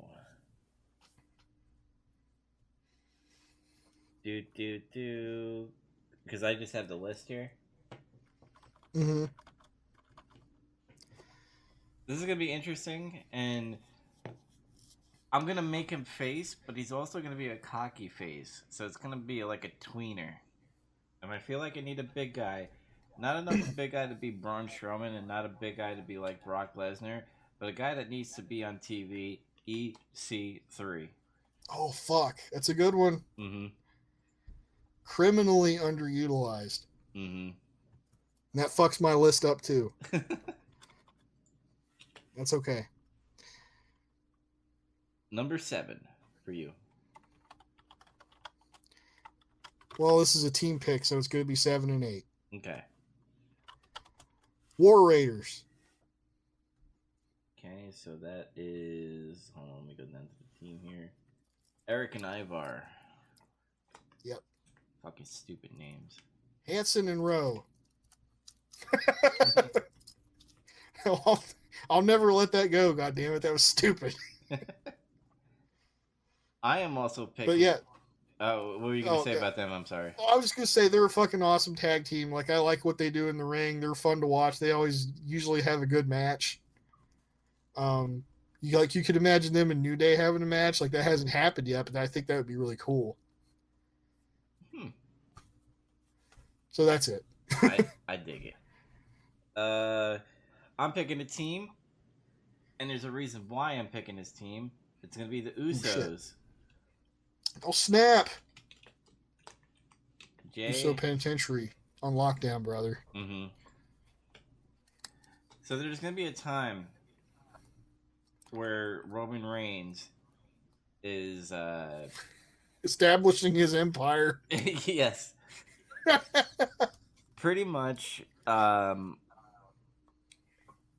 Roman is, you know, Eric Rowan is beating him up. Everybody fucking hates Roman. And Roman decides to do some heel tactics where he starts winning and he starts climbing the ranking of the ladder. And then, you know, Roman's starting to do like these promos that are really, really heelish in a way. And he's in a title match for either Universal or, since he's in my league, it's going to be Universal. The only way he knows... I would change that championship, by the way. Get a new belt. Yes, I agree. He would use Jimmy and Jay to do a distraction and pretty much form a stable where it has to do with Samoans. He's going to have a Samoan stable, and manager is Rikishi. Oh, Rikishi. Yeah. As JR would call him, Rikishi. But they would just pretty much dominate Raw and just beat the shit out of people. You know, they kind of quasi-established them as a stable, and they called them, like, the Bloodline, which was, like, kind of weird. Like, I get it, but, like, I just thought that was a weird name. Yeah, I just think they were testing it out, and people were just still pissed off at Roman anyway, and just never stick. Yeah. Nope. All right, what's your NXT pick? Ooh, number 2 NXT pick is Pete Dunne. He's not part of that stable, right? Yeah, he's officially regular NXT now. Okay, Pete Dunne. Wow. But like we did say I thought we said like NXT UK could count too. Cool. But yeah, I picked Pete Dunne because I really like him. He does that British strong style stuff, and like he wrestles very differently from a lot of people. But I also think he could work with anybody because of how his moveset is. Mm-hmm. Because he does a lot of that hold kind of stuff and strikes, and he's got a couple grapples, but like it's a lot of that torture hold shit where he like bends your extremities and it looks incredibly painful. I just really like him as a wrestler, and I think he could be good mid card heel or baby face. Like he's kind of like a badass baby face kind of guy right now. Sweet. My NXT call up, Adam, who's in the chat, is like his finisher is the get her done. Get it? Get her done.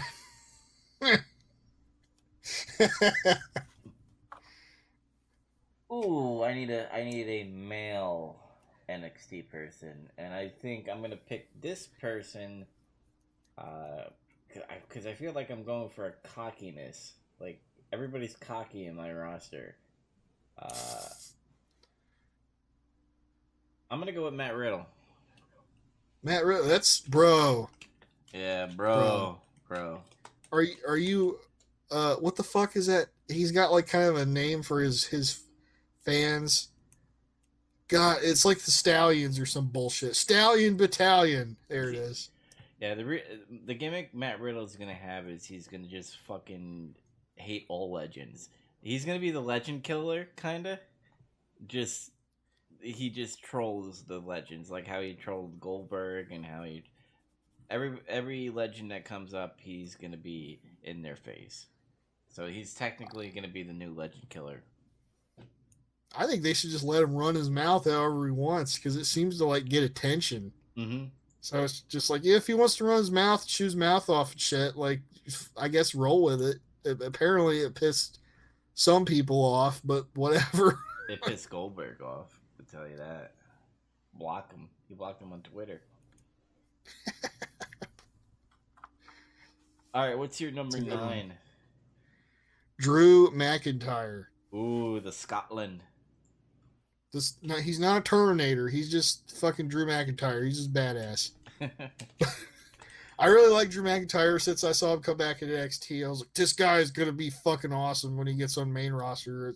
I thought this time that, like, Vince will love him. And he's somebody who would actually get pushed and actually deserve it. Because he worked hard and, like, he took it seriously and he grew up. He stopped looking like just kind of like a gangly kid. Now he just looks fucking badass now. Hey, he looks all fucking pumped up and shit.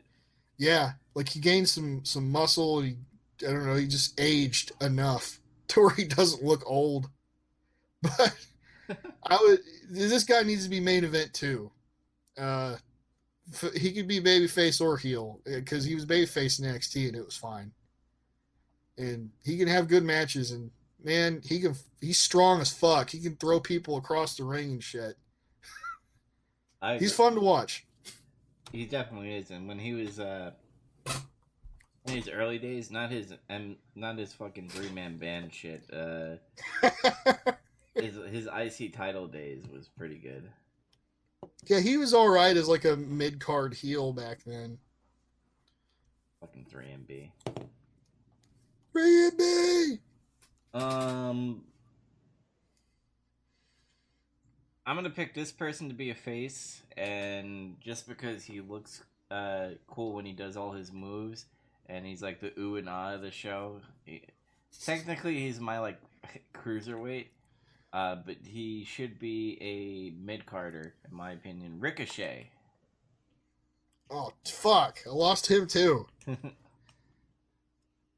I think he's a good if. The U.S. title's on Raw, right? And IC's on SmackDown? That is correct. Yeah, I think he would be a great U.S. title holder. And he's always going to have the ooh and ahs of the crowd, so that's the reason why I picked him. Good pick. Number 10 for Zac. Charlotte Flair. Woo! Woo! And, I mean... I really don't think I need to explain that.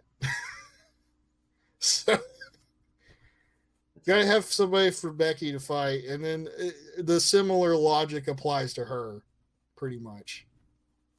Where the fuck is shit? Wait, hold on. I'm looking at the live roster list here, and it doesn't have Charlotte Flair on the list. What the hell? It's probably just a goof. They fired her. She's fired. Alright, so Charlotte Flair. Woo! Alright. I feel like I have to add a woman now. So we're raising women up. We're pushing them.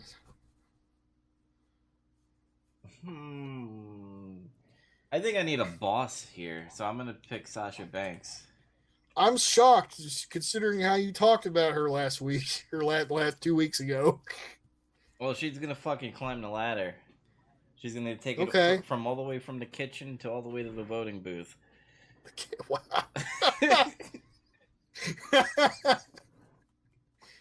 So you're gonna like push her as like I fucked up, I'm gonna work my way back up thing. Yeah, she's not gonna be the boss anymore. She's gonna be a fucking low level worker, and then she's gonna become the boss. Is she a heel or a babyface? Uh, I'm gonna push her as a face, and then at some point she's gonna turn heel. I think you could do that. It's like redemption thing. Mm-hmm. Yeah, that would work.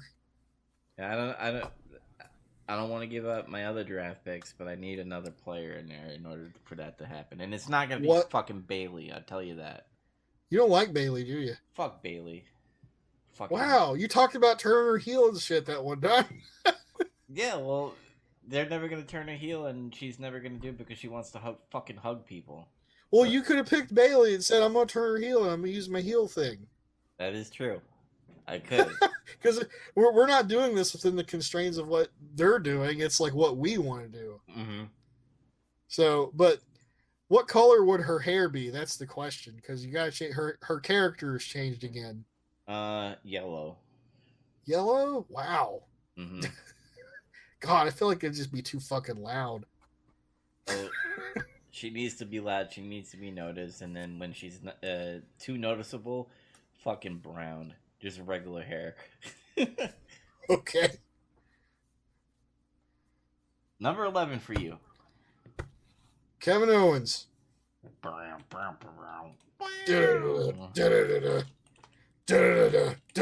just kidding. Heel or face? Face. Because he's on. They fucked this up a little bit with the Shane thing, but like I wouldn't. That's over now. But like I'd push him as face right now because people just like him too much right now. Mm-hmm. And he can be like the sort of anti-establishment, or I should say unorthodox baby face. And I don't know. He'd be good to maybe fight Daniel Bryan in a title match, or Bobby Roode can fight Kevin Owens. That'd be a good match. Drew McIntyre. See, I got this planned out. All right. Number 11 is going to be... and it's going to be... Shawn Michaels. No, Zelina Vega. What? It's another shocking pick. So what's going to happen is Andromus... I forget how you say his fucking name. He's just Andrade now. Andrade. He's going to be losing a lot. Well, wow. Well, I'm just going to say he lost a lot, and he's going to blame it on Zelina Vega. And they're going to hint that Andrade is going to like slap her or punch her, and then Sasha Banks comes out to help her.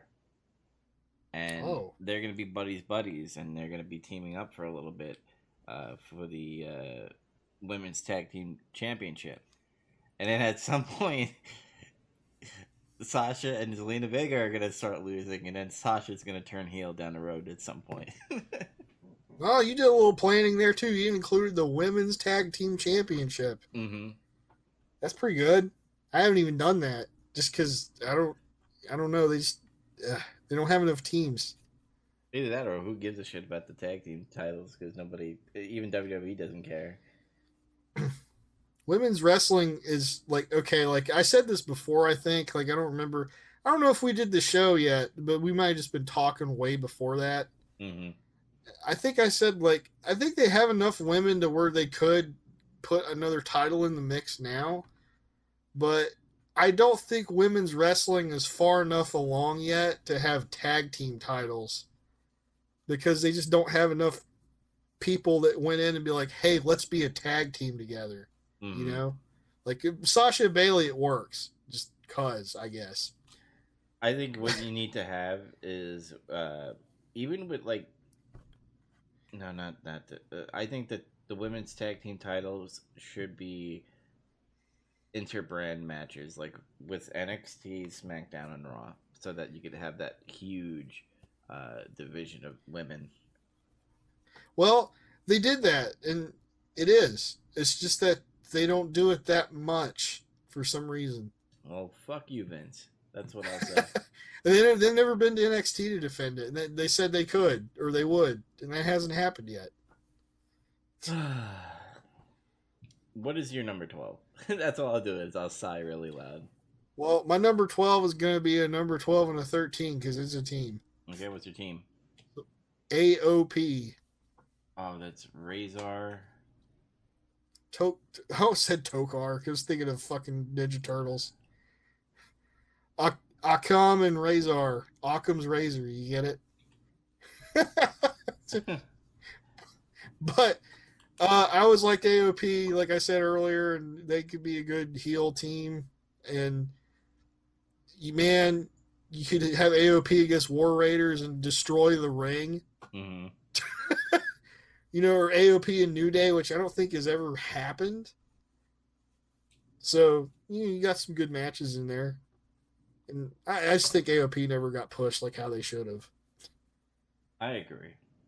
Very underutilized. After Paul Aaron didn't want to travel, so that kind of fucked him too. Yeah, I guess I don't blame him. He's old. Mm-hmm.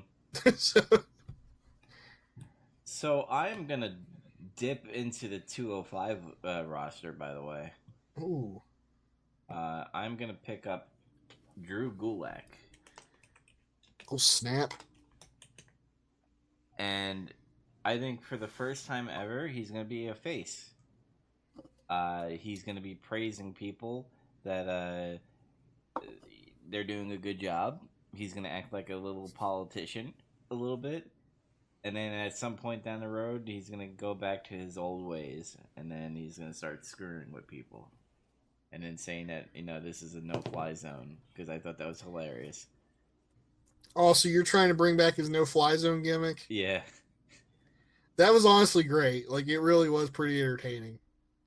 Yeah, he's going to be more of a... I hate to say it, like, it's not comedy, but he's going to be a little on the funny side of things. Like, they should have made him more of an asshole about it. That was, like, the only thing I felt like they didn't do right. Because, like, his whole thing before was, like, I'm just a technical ground-based wrestler. I am a cruiserweight. And he didn't really have a personality. But when they gave him that goofy no-fly zone gimmick, it made it clear he could talk. Which is, I would have never guessed that. And I just feel like the only mistake they made was it's like he wasn't enough of a heel asshole about the no-fly zone shit.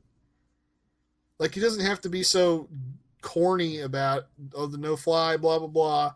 Just make him a dick. Like, he wasn't enough of a dick for me. Ew. So you got 13 now. Wait, oh yeah, I'm at 13 before we do our NXT. Mm-hmm. My 13, lucky number 13. I thought you were going to say Joaquin Phoenix. I'm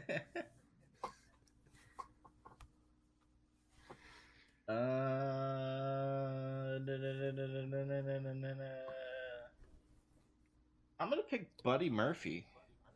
Oh, fuck. I think he needs to work on his promos a little better, but he's a fucking amazing wrestler. He's a decent talker. I don't think you could get him to, like, go out and cut a promo thing or anything. Mm-hmm. But yeah, he could use a little bit more work in that department. Yeah, but I think with my brand is you're gonna have a lot of flips, a lot of action going on with Ricochet, AJ Styles, fucking Buddy Murphy. I guess also Jay and Jimmy Uso. They're kind of high flyers too. You like a lot of that flippy floppy shit. Yeah, but they do the flippy floppy shit right. I'm just kidding. Honestly, though, I'm looking at all of my picks, and it seems more ground based. Mm-hmm. Like there's like Daniel Bryan, no, not really anymore. But like Kofi kind of flies sometimes. So does Xavier. Man, fucking Hanson does some crazy shit for a guy that size. Mm-hmm. And Charlotte does the moonsault. She does the crazy corkscrew moonsault. Kevin Owens does the bullfrog splash and a swanton. That's kind of it, though. And Tommaso is a ground based wrestler, and so is Pete Dunne. So it's just a lot of mat based stuff for me. Yeah, you're more technical. I'm more cruiser. Yeah. What's your NXT pick? Rhea Ripley. Ooh, that's a good one. Yeah, like, I remember when I watched the first Mae Young Classic, she came on there. I'm like, okay, and that was kind of like it. Mm-hmm. And then when she was on the second one and she like had her first match and did that promo thing, I'm like, holy shit, that's the same girl. Like she like totally changed. She like found a personality and like works totally different now. And I thought she was like badass because she's kind of big, and she might be taller than Charlotte. Maybe, I don't know. I haven't seen the two of them stand next to each other, but she's buffer than her, I think, for sure. So that's like somebody who's like kind of bigger than a lot of the girls. She can do more power shit, and already she's like really good. Something about those Australians and those British people, they start wrestling at a young age where it's like, are there child labor laws? Like, what is this? I don't understand because wrestling's weird. Mm-hmm. Is this legal? Like, I have no idea. Apparently, everybody from England and Australia start wrestling in their early teenage years. Even Japanese too. Yeah, they do that too. But like, I think she's good. She could be heel or a badass babyface, and she has a personality, and you could help build the division around her. And she's young too. She's really young. She's like 22 or something. Because Paige did it when she was like 16 or something. I think Rhea Ripley's a better wrestler than her already. Yeah, Paige is really she caught a good wave, but in my opinion, I didn't really like her. Like, as soon as Charlotte and Becky, the four, I mean, you don't like Bayley apparently, but like already I feel like they outclassed her when they were in NXT. Well, let me put it this way: the only reason I don't like Bayley, I loved her in NXT. Yeah, but when she came to the main roster, it just didn't feel right at all. It feels like a watered down Bayley, and that sounds weird saying that. I feel like they just didn't get it. They don't understand what her appeal was, which is stupid because it's just so fucking on the nose.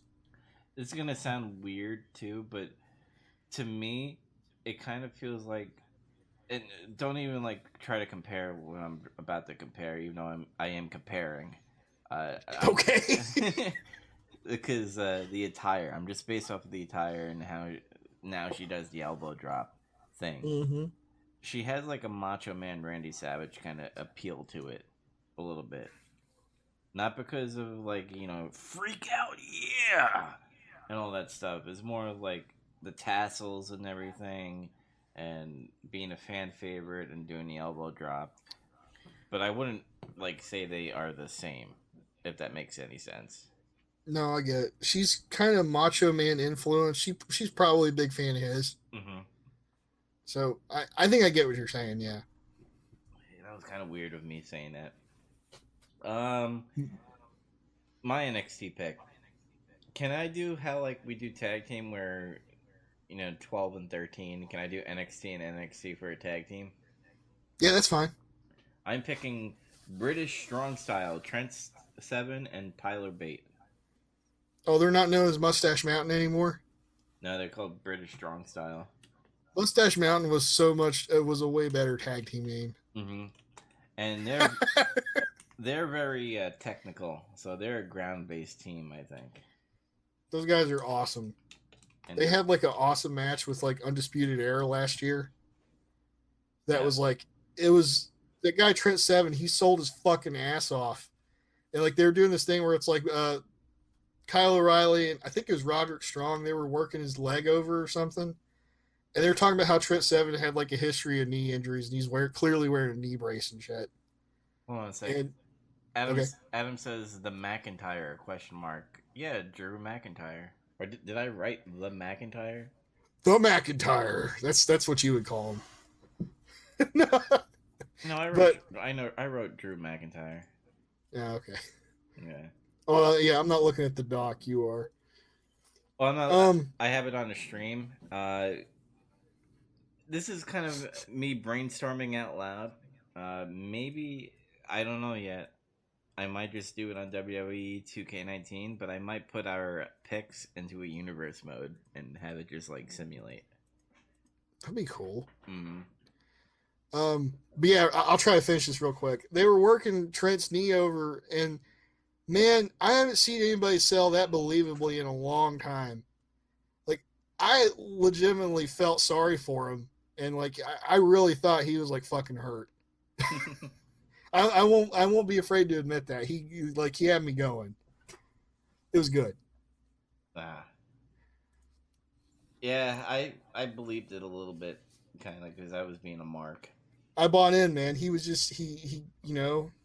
At the end of the day, that's what you want to do. You watch this shit because you want to like get lost in it, not you don't sit there and watch a movie and fucking just that's bullshit. This is bullshit. Unless we're watching Resident Evil, I guess. Fucking Resident Evil. Number 14 for you. Sami Zayn. Heel or face? Face. Gotta be. He can be heel, but man, they totally missed the bus when face Sami Zayn. They just didn't get it. They got it in NXT. Like they were using him correctly there. Mm-hmm. I agree. He sells like Ricky Steamboat and shit, where it makes me like I don't know, man. Like I think he might actually be fucking hurt. And he'd do that consistently. And he's a better promo now ever since he stopped being the generico. Like apparently he can talk to who would have guessed, And I don't know, he's just a good opportunity for having an upper mid card main event, maybe sometimes babyface guy. Sami Zayn and Bobby Roode, brother. Think about it. I like it. I like it a lot. My number 14 pick is going to be Shinsuke Nakamura. Wow, we just split him up. Mm-hmm. And I am going to do a face with Nakamura because he was way better face than a heel. But eventually I want to make him a heel the right way. But I don't think I want him to have the intro where everybody's like da da da da da da. His old music, basically. Yeah. Yeah, that I don't understand why they did that. Because Vince hates when people want to fucking organically chant shit. I forgot. Mm-hmm. That's part of what got him over. But is he... also, I do want to say that I do want to say this real quick. I did like when he kept hitting AJ Styles in the balls. It was just he kept doing it, and it seemed like he enjoyed it so much that he made it funny.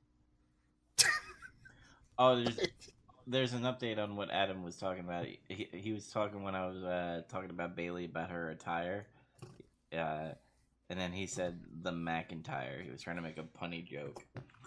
Oh, he was punning. Yeah. Okay. All right, number 15 for you, sir. Oh boy. Mickie James. Ooh, why? Why? You don't like Mickie James? I think she's past her prime. I don't think so. I think she can still go. It's just you wouldn't guess it by the way they book her. I guess so. And the way they not call that her fat like every week. Whenever were they calling her fat again? I think Alexa Bliss was doing when she was like the bully or something. Like, oh yeah, that's old. I think people already fucking forgot about that. She's not fat. That shit's fucking ridiculous. But like, I have clear reasons for this pick. She's a veteran women's wrestler, more so than anybody else at this point. And I don't know how much longer she's gonna go. I think she wants to just go be mom soon. So get the most out of her that you can, and God damn it, use her in main events because she can do that shit. She can be main event heel. She can be main event babyface because everybody respects her. Respect. She cut promo. She's a good talker. She's got that MILF appeal. Mm-hmm. I'm just saying. She still looks good. So, yeah. I don't know. I like her. I've been really disappointed with how they've used her ever since she was in NXT for a minute, and that was cool. I have a feeling like Vince banged her, and she was like, "No, we can't do this anymore." He's like, "Fuck you, fat." But no, I like they kind of used her correctly for a little bit. Like she was feuding with Alexa Bliss, and I remember the moment where it's like she lost her overness in a way. They had a TV match on Raw, and then like the match ended like this. Like I think she was coming off the ropes at Alexa, and then she just punched her in the face. And then she went down. She did one of those Mickey James oversells where it looks like she just lost consciousness and went limp, which I always thought was like really good. And then Alexa pinned her and beat her. And I'm like, she beat her with a punch? What the fuck is this? And then like after that, she was just done. It's My number 15 is going to be a person that is not utilized at all on TV in real life. Samoa Joe. Fuck. They went one of my backup picks. Yeah, the reason why I picked him because he's a great wrestler, great on the mic, and he's always should be a heel. Yes. Never should be face. I heard he had a thumb injury. That's why he's been missing. What, he stick it up his ass because he was doing nothing in the back on TV? Oh fuck! And he sprained it in catering. he went to go grab fucking potatoes, and fucking his thumb was so far up his ass that he bent it. Oh! He's out. He's out, brother. He's out for 3 months. And then that ring announcer, Samoa Joe. How he says things is weird. So you got Samoa Joe to beat up all your flippy guys. I get it. Yep. Fuck him. Number 16 for you, sir. Aleister Black. You picked one of mine. Haha, I got you back finally. I don't understand what the fuck. I knew this was going to happen when they called him up. They weren't going to know what the fuck to do with him because he's weird. Mm-hmm. I'm not saying Aleister Black in real life is a weird person. He just like, I could see how somebody could glance at him at first glance and then be like, what the fuck is that guy's deal? You know? Because he looks weird. And I don't know. Like, I remember the first time I had somebody else who didn't really watch wrestling watch it with me. We were watching an NXT show one time. And they were like, is he a bad guy? Because of his entrance and how he looks and everything. Mm-hmm. And I'm like, no, he's not. I mean, I understand why you think that. It's because there's like kind of this weird occult thing. And he like rises up from the fucking shadows on like a weird coffin. And his name's Aleister. How is your name Aleister and you're not fucking evil? But fuck Vince for ruining his entrance. I hate him. I hate Vince. I mean, he ruined Aleister Black, period, because he's in a room and he talks about how nobody will knock on my door and shit. It's just fucking stupid. Aleister Black just needs to be fucking badass. He just needs to go out there and fucking have awesome matches and kick people in the fucking face. You don't need to do anything. I agree. Just have him kick people's asses. Yeah. I think I need a little eye candy on my roster. So eye candy. So I'm gonna put Mandy Rose. That's an interesting pick. She could swing either way. I get it. But she could be face or heel, in my opinion. Sure. So wait, how would she be a face? I want to hear your pitch for that. Face, I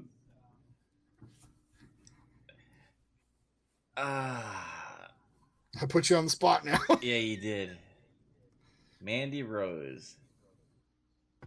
Can it be like a tweener face kind of thing where she does help people out, but like she's like pretty still and she's still conceited? Yeah, where she's like. I mean, you don't become ugly when you're good.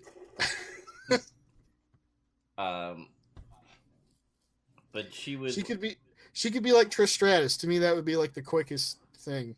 Because, okay, like this is how I see it. To me, she's still not that skilled as a wrestler yet.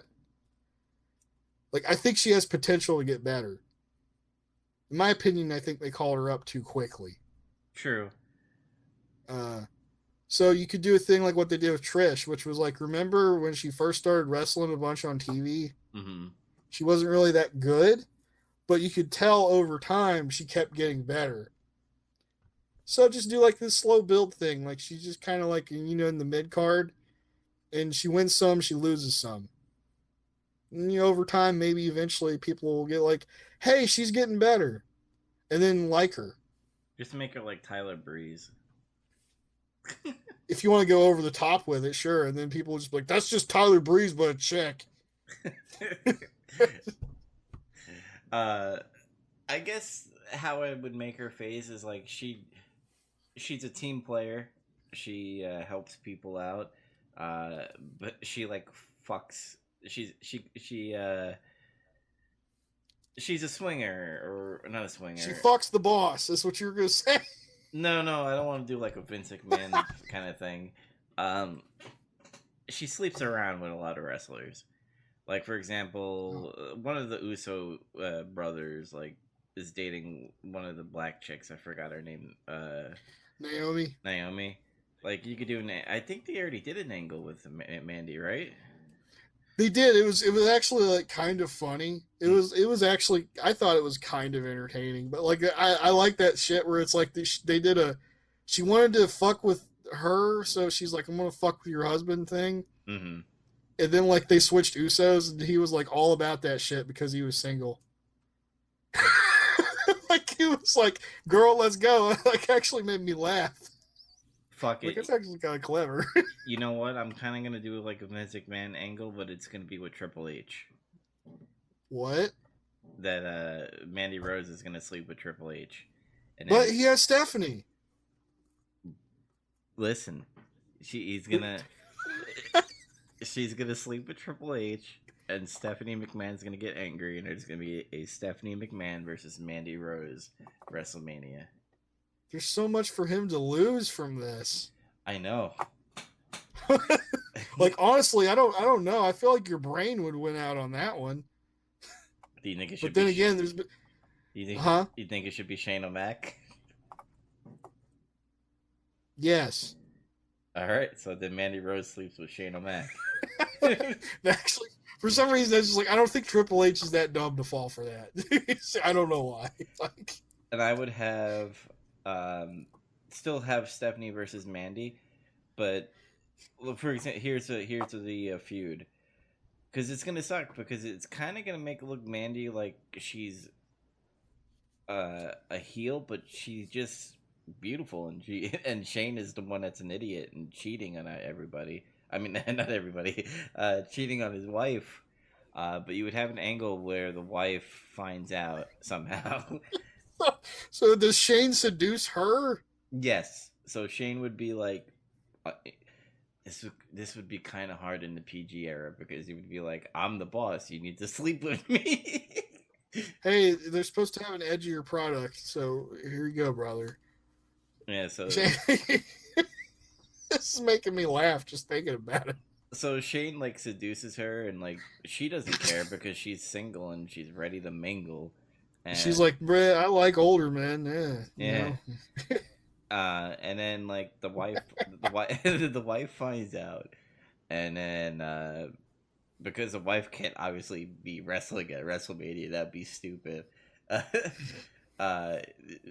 Stephanie McMahon fills in for Shane's wife, and loses. Yes, I think she would have. I think it would be pretty funny if some. In my mind, it's funny, but it'd be stupid booking. But like the wife turns on Stephanie somehow, and makes an angle out of that. I wanted him to go away. Mm-hmm. I hate it when he comes home, or some stupid shit like that. Because I'm sleeping with your husband. Da da da. What? And then they look at each other, and he's like, "No, that's not true."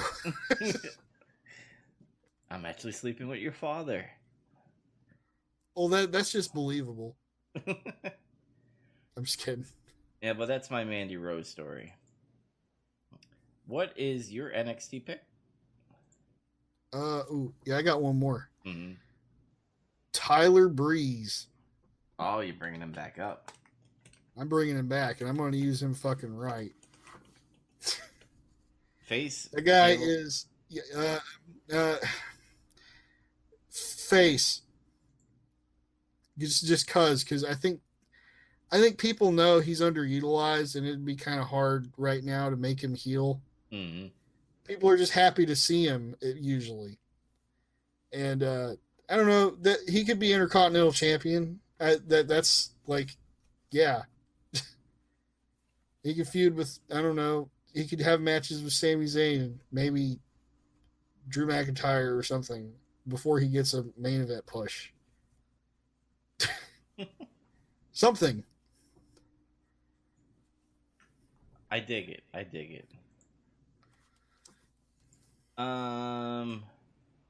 This is gonna be kind of left field, but I kind of have a future stable in mind. So I'm gonna draft Mike Kanellis. Oh wow.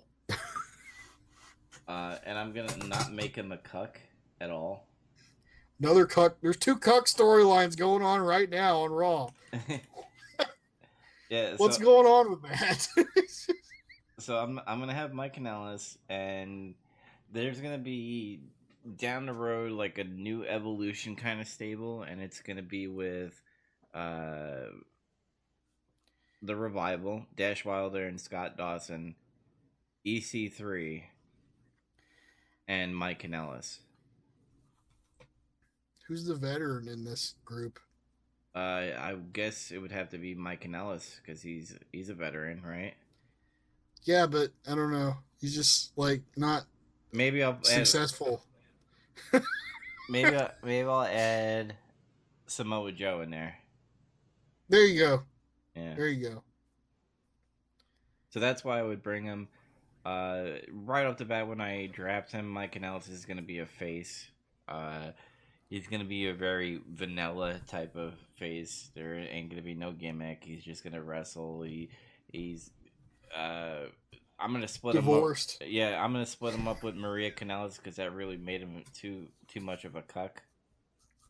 So before it was kind of funny because it's like I'm totally leeching off of her fame, mm-hmm. and that's kind of funny, and that's kind of a mid-card heel gimmick.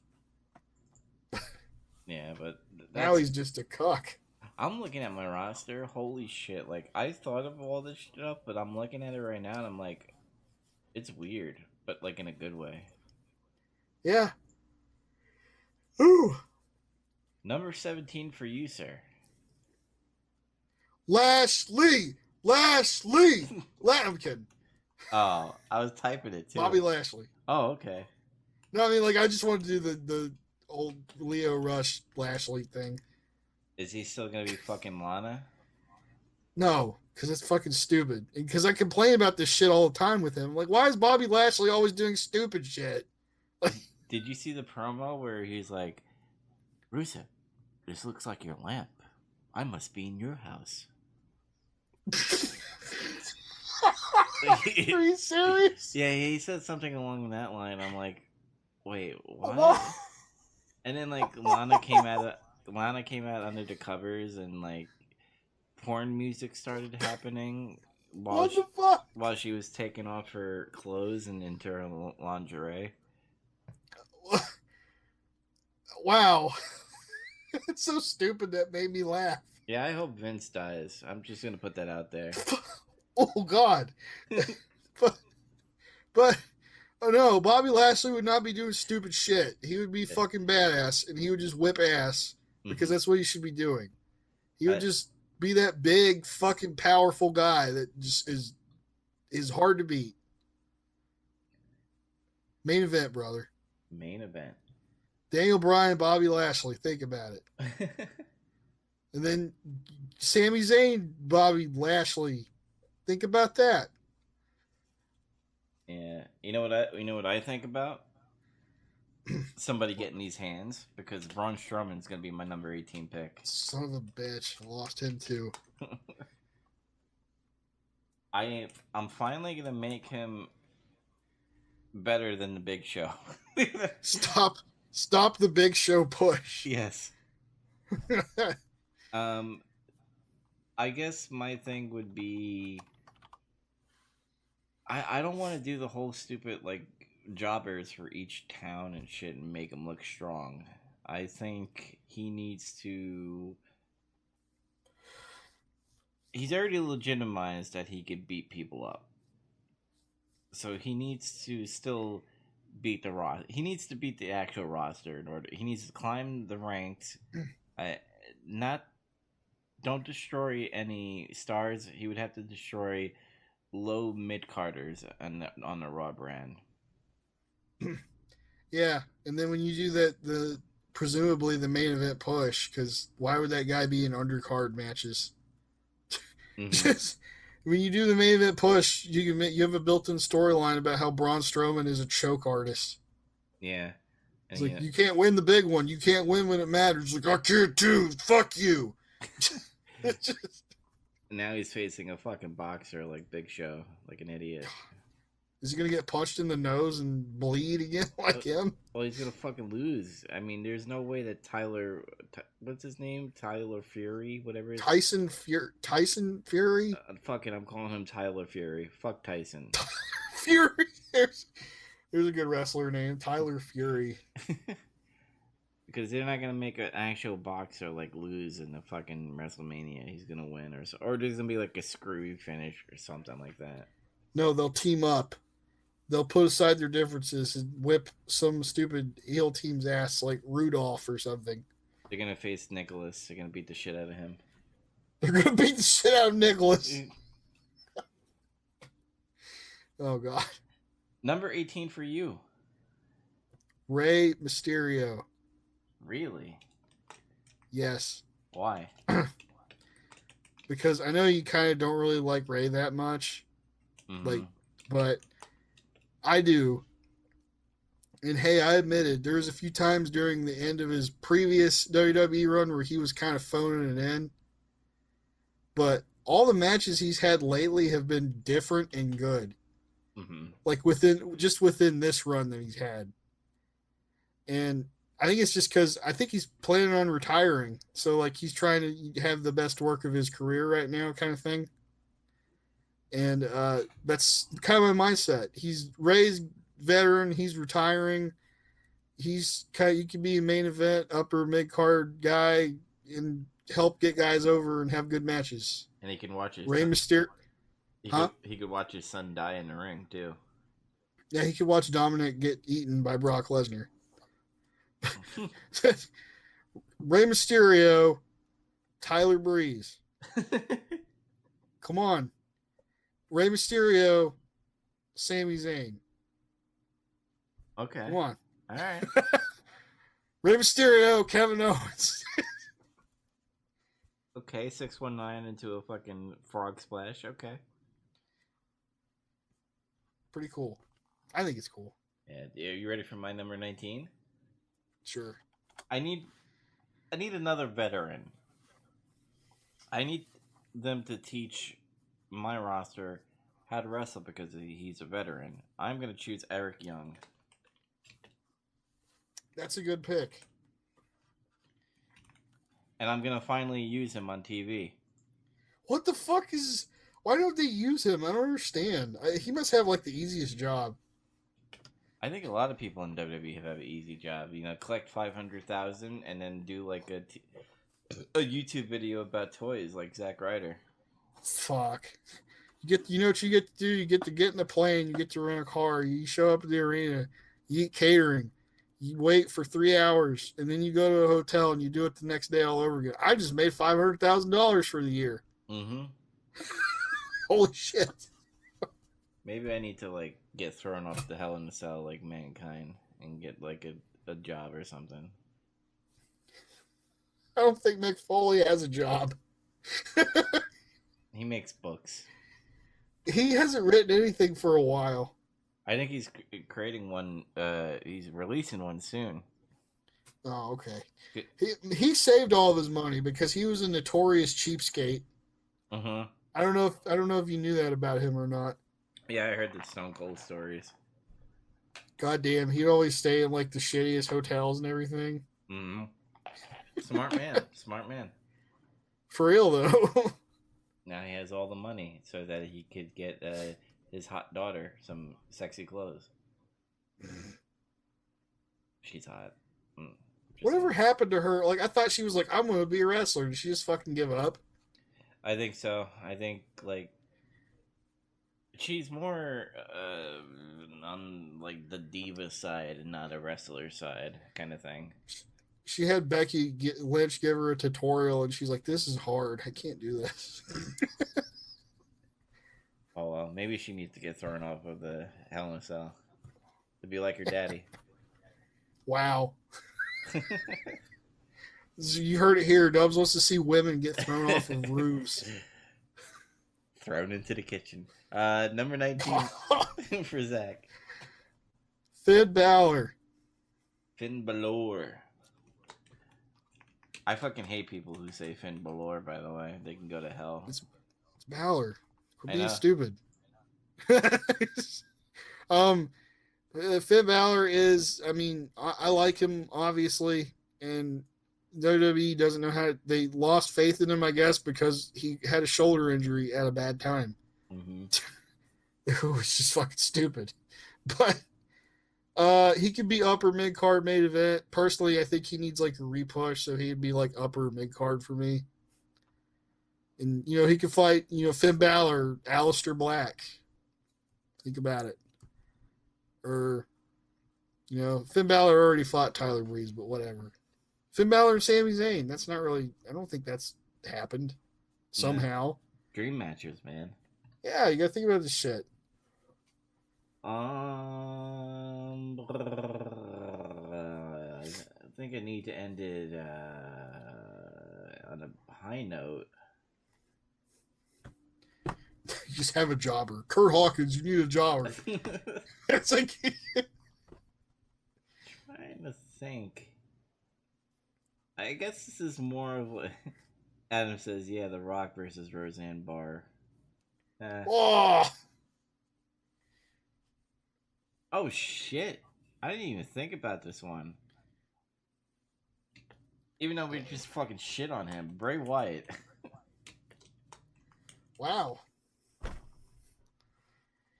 You're like, fuck Bray Wyatt, I'm done. You're like, no, I take it back.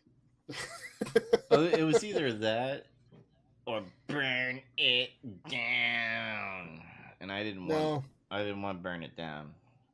Nobody wants burn it down anymore. And I don't need Brock Lesnar because I have two big guys like Braun Strowman and EC3. So, I guess I would still do the Fiend and the Firefly Funhouse gimmick thing, but I'm tired of him just like attacking people and like putting a finger down a throat.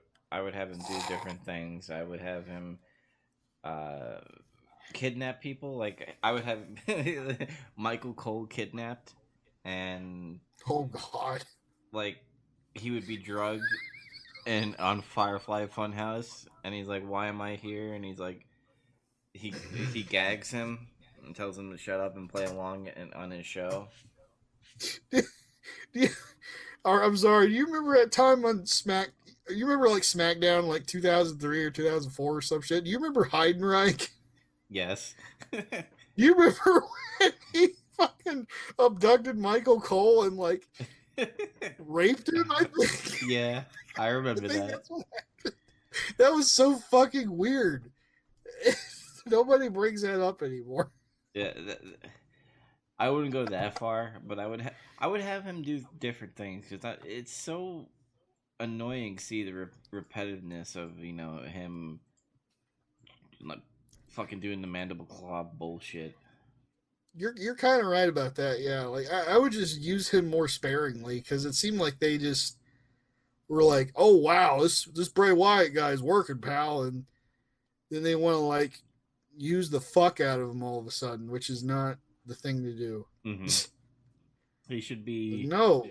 He should be once in a while on Raw and SmackDown, and he should always be popular. He should be treated like Yokozuna and like Andre the Giant kind of thing at pay-per-view. Yeah, like when he shows up, it's like big shit. Mm-hmm. And that's fine, you know. That's cool. Yep. What is your number 20? Luke Harper. Really? Wow. We ended it on both Wyatt family shit. Mm-hmm. And well, Luke Harper would basically he could be maybe babyface, but I think he'd be better served to be heel. And he would just, he'd just be mad because it's this bullshit. My career's not going the way I want it. I've had enough. And I'm starting to get old, so I'm starting to not give a fuck anymore. And he would just be like that crazy guy who just goes too far, and attacking people and stuff. Mm-hmm. Or just doing damage or whatever. And he'd just be kind of like that loose cannon kind of guy. And that's a really big guy to be a loose cannon, so that's kind of scary. Nice. To kind of give like a recap before we sign off and everything, and this is for people that are listening. If you didn't sit through everything and you just want to know the list right away, we have AJ Styles for the Raw brand. AJ Styles, Roman Reigns, Alexa Bliss, Dash Wilder, NXT pick call up Dakota Kai. Number 5 is Scott Dawson, then EC3, Jay and Jimmy Uso, then NXT Matt Riddle, then Ricochet, Sasha Banks, Zelina Vega, Drew Gulak, Trent Seven as the NXT, Buddy Murphy, Shinsuke Nakamura, Samoa Joe, Mandy Rose, Tyler Bate, Mike Kanellis, Braun Strowman, Eric Young, and then Bray Wyatt. SmackDown, do you want to read it off? Yeah. Okay. Yeah, Becky Lynch, Daniel Bryan, The New Day, it's 3, 4, and 5. Robert Roode, War Raiders, not Viking Raiders because it's bullshit. Drew McIntyre, Charlotte Flair, Kevin Owens, AOP, Sami Zayn, Mickie James, Aleister Black, Bobby Lashley, the Almighty, Rey Mysterio, Finn Balor, and Luke Harper.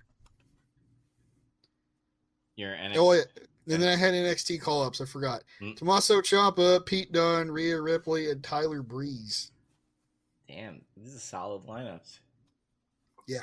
And then I had backup picks in case you stole somebody from me. What was your backup picks? I want to know. These are all the ones that are left. I had to use most of mine. So on main roster backup picks, I had Kairi Sane, Chad Gable, or Shorty G, Cesaro, and Lacey Evans. Not bad, not bad. I didn't have any backups. I just had a long list of the whole roster, and I just chose. And then I had 3 NXT backups just in case. And you picked Mustache Mountain, as I call him. Mm-hmm. And then Io Shirai. Oh, damn. Yeah. Yeah, so I might do the whole WWE 2K19 or 2K20 if I do get that one and put this through a universe mode. I don't know yet, but I think it'd be interesting to see what happens, and maybe we could do a booking thing where me and you book matches and create like storylines with it. So keep that list handy. Keep that list handy with you. I'll keep it. Well, you know what sucks though is that some of these people aren't going to be in the game necessarily. It's easy to create them and like download them. Yeah, you could just download them. Like Tommaso Ciampa, for example, he wasn't in 2019, Mm-hmm. and I don't know if he'll be in 20 or not. It's kind of pointing to no. That's something to do with like royalties or some shit about that. Yeah. All right, well, I think we're gonna end it because we're at 2 hours and almost 30 minutes. Did you have any last things you want to say? Uh, no, not really, because we covered everything. I think. Yeah. Tomorrow is gonna be both NXT and AEW Dynamite, or I should say today, since it's 1:18 a.m. Eastern Standard Time. It's not tomorrow till I go to bed and wake back up. Okay, what he said. So, So keep an eye out for wrestling on there, and then obviously SmackDown is on Friday, and then I don't know when. I think the next pay per view for AEW is Full Gear, and that's in November, early November. And I don't know the WWE pay per view, which is next. Survivor Series. Oh no, the Saudi thing I think is next. Oh No, fuck. I don't even fucking care about that shit. fuck the Saudis. All right, I think we're gonna end it here. If you want to catch more of Getting Some Color or any other podcasts like Big Trouble in Little Podcasts or the Nemesis Project, make sure you go to nobnetwork.podbean.com. You're to see all our podcasts there. Comment on it and give it a download, give it a like, do whatever the fuck you want. I just want to know you're there. I know you're downloading it. I just need to know that you're fucking there. Okay. That's right. But until next time, everybody, have a good night. And I don't know how should we sign it off? What do you think, Zach? I don't know. Can't think of a good sign off. Yeah, fuck it. Bye. Thank you. Fuck you. Bye there. All right. Later.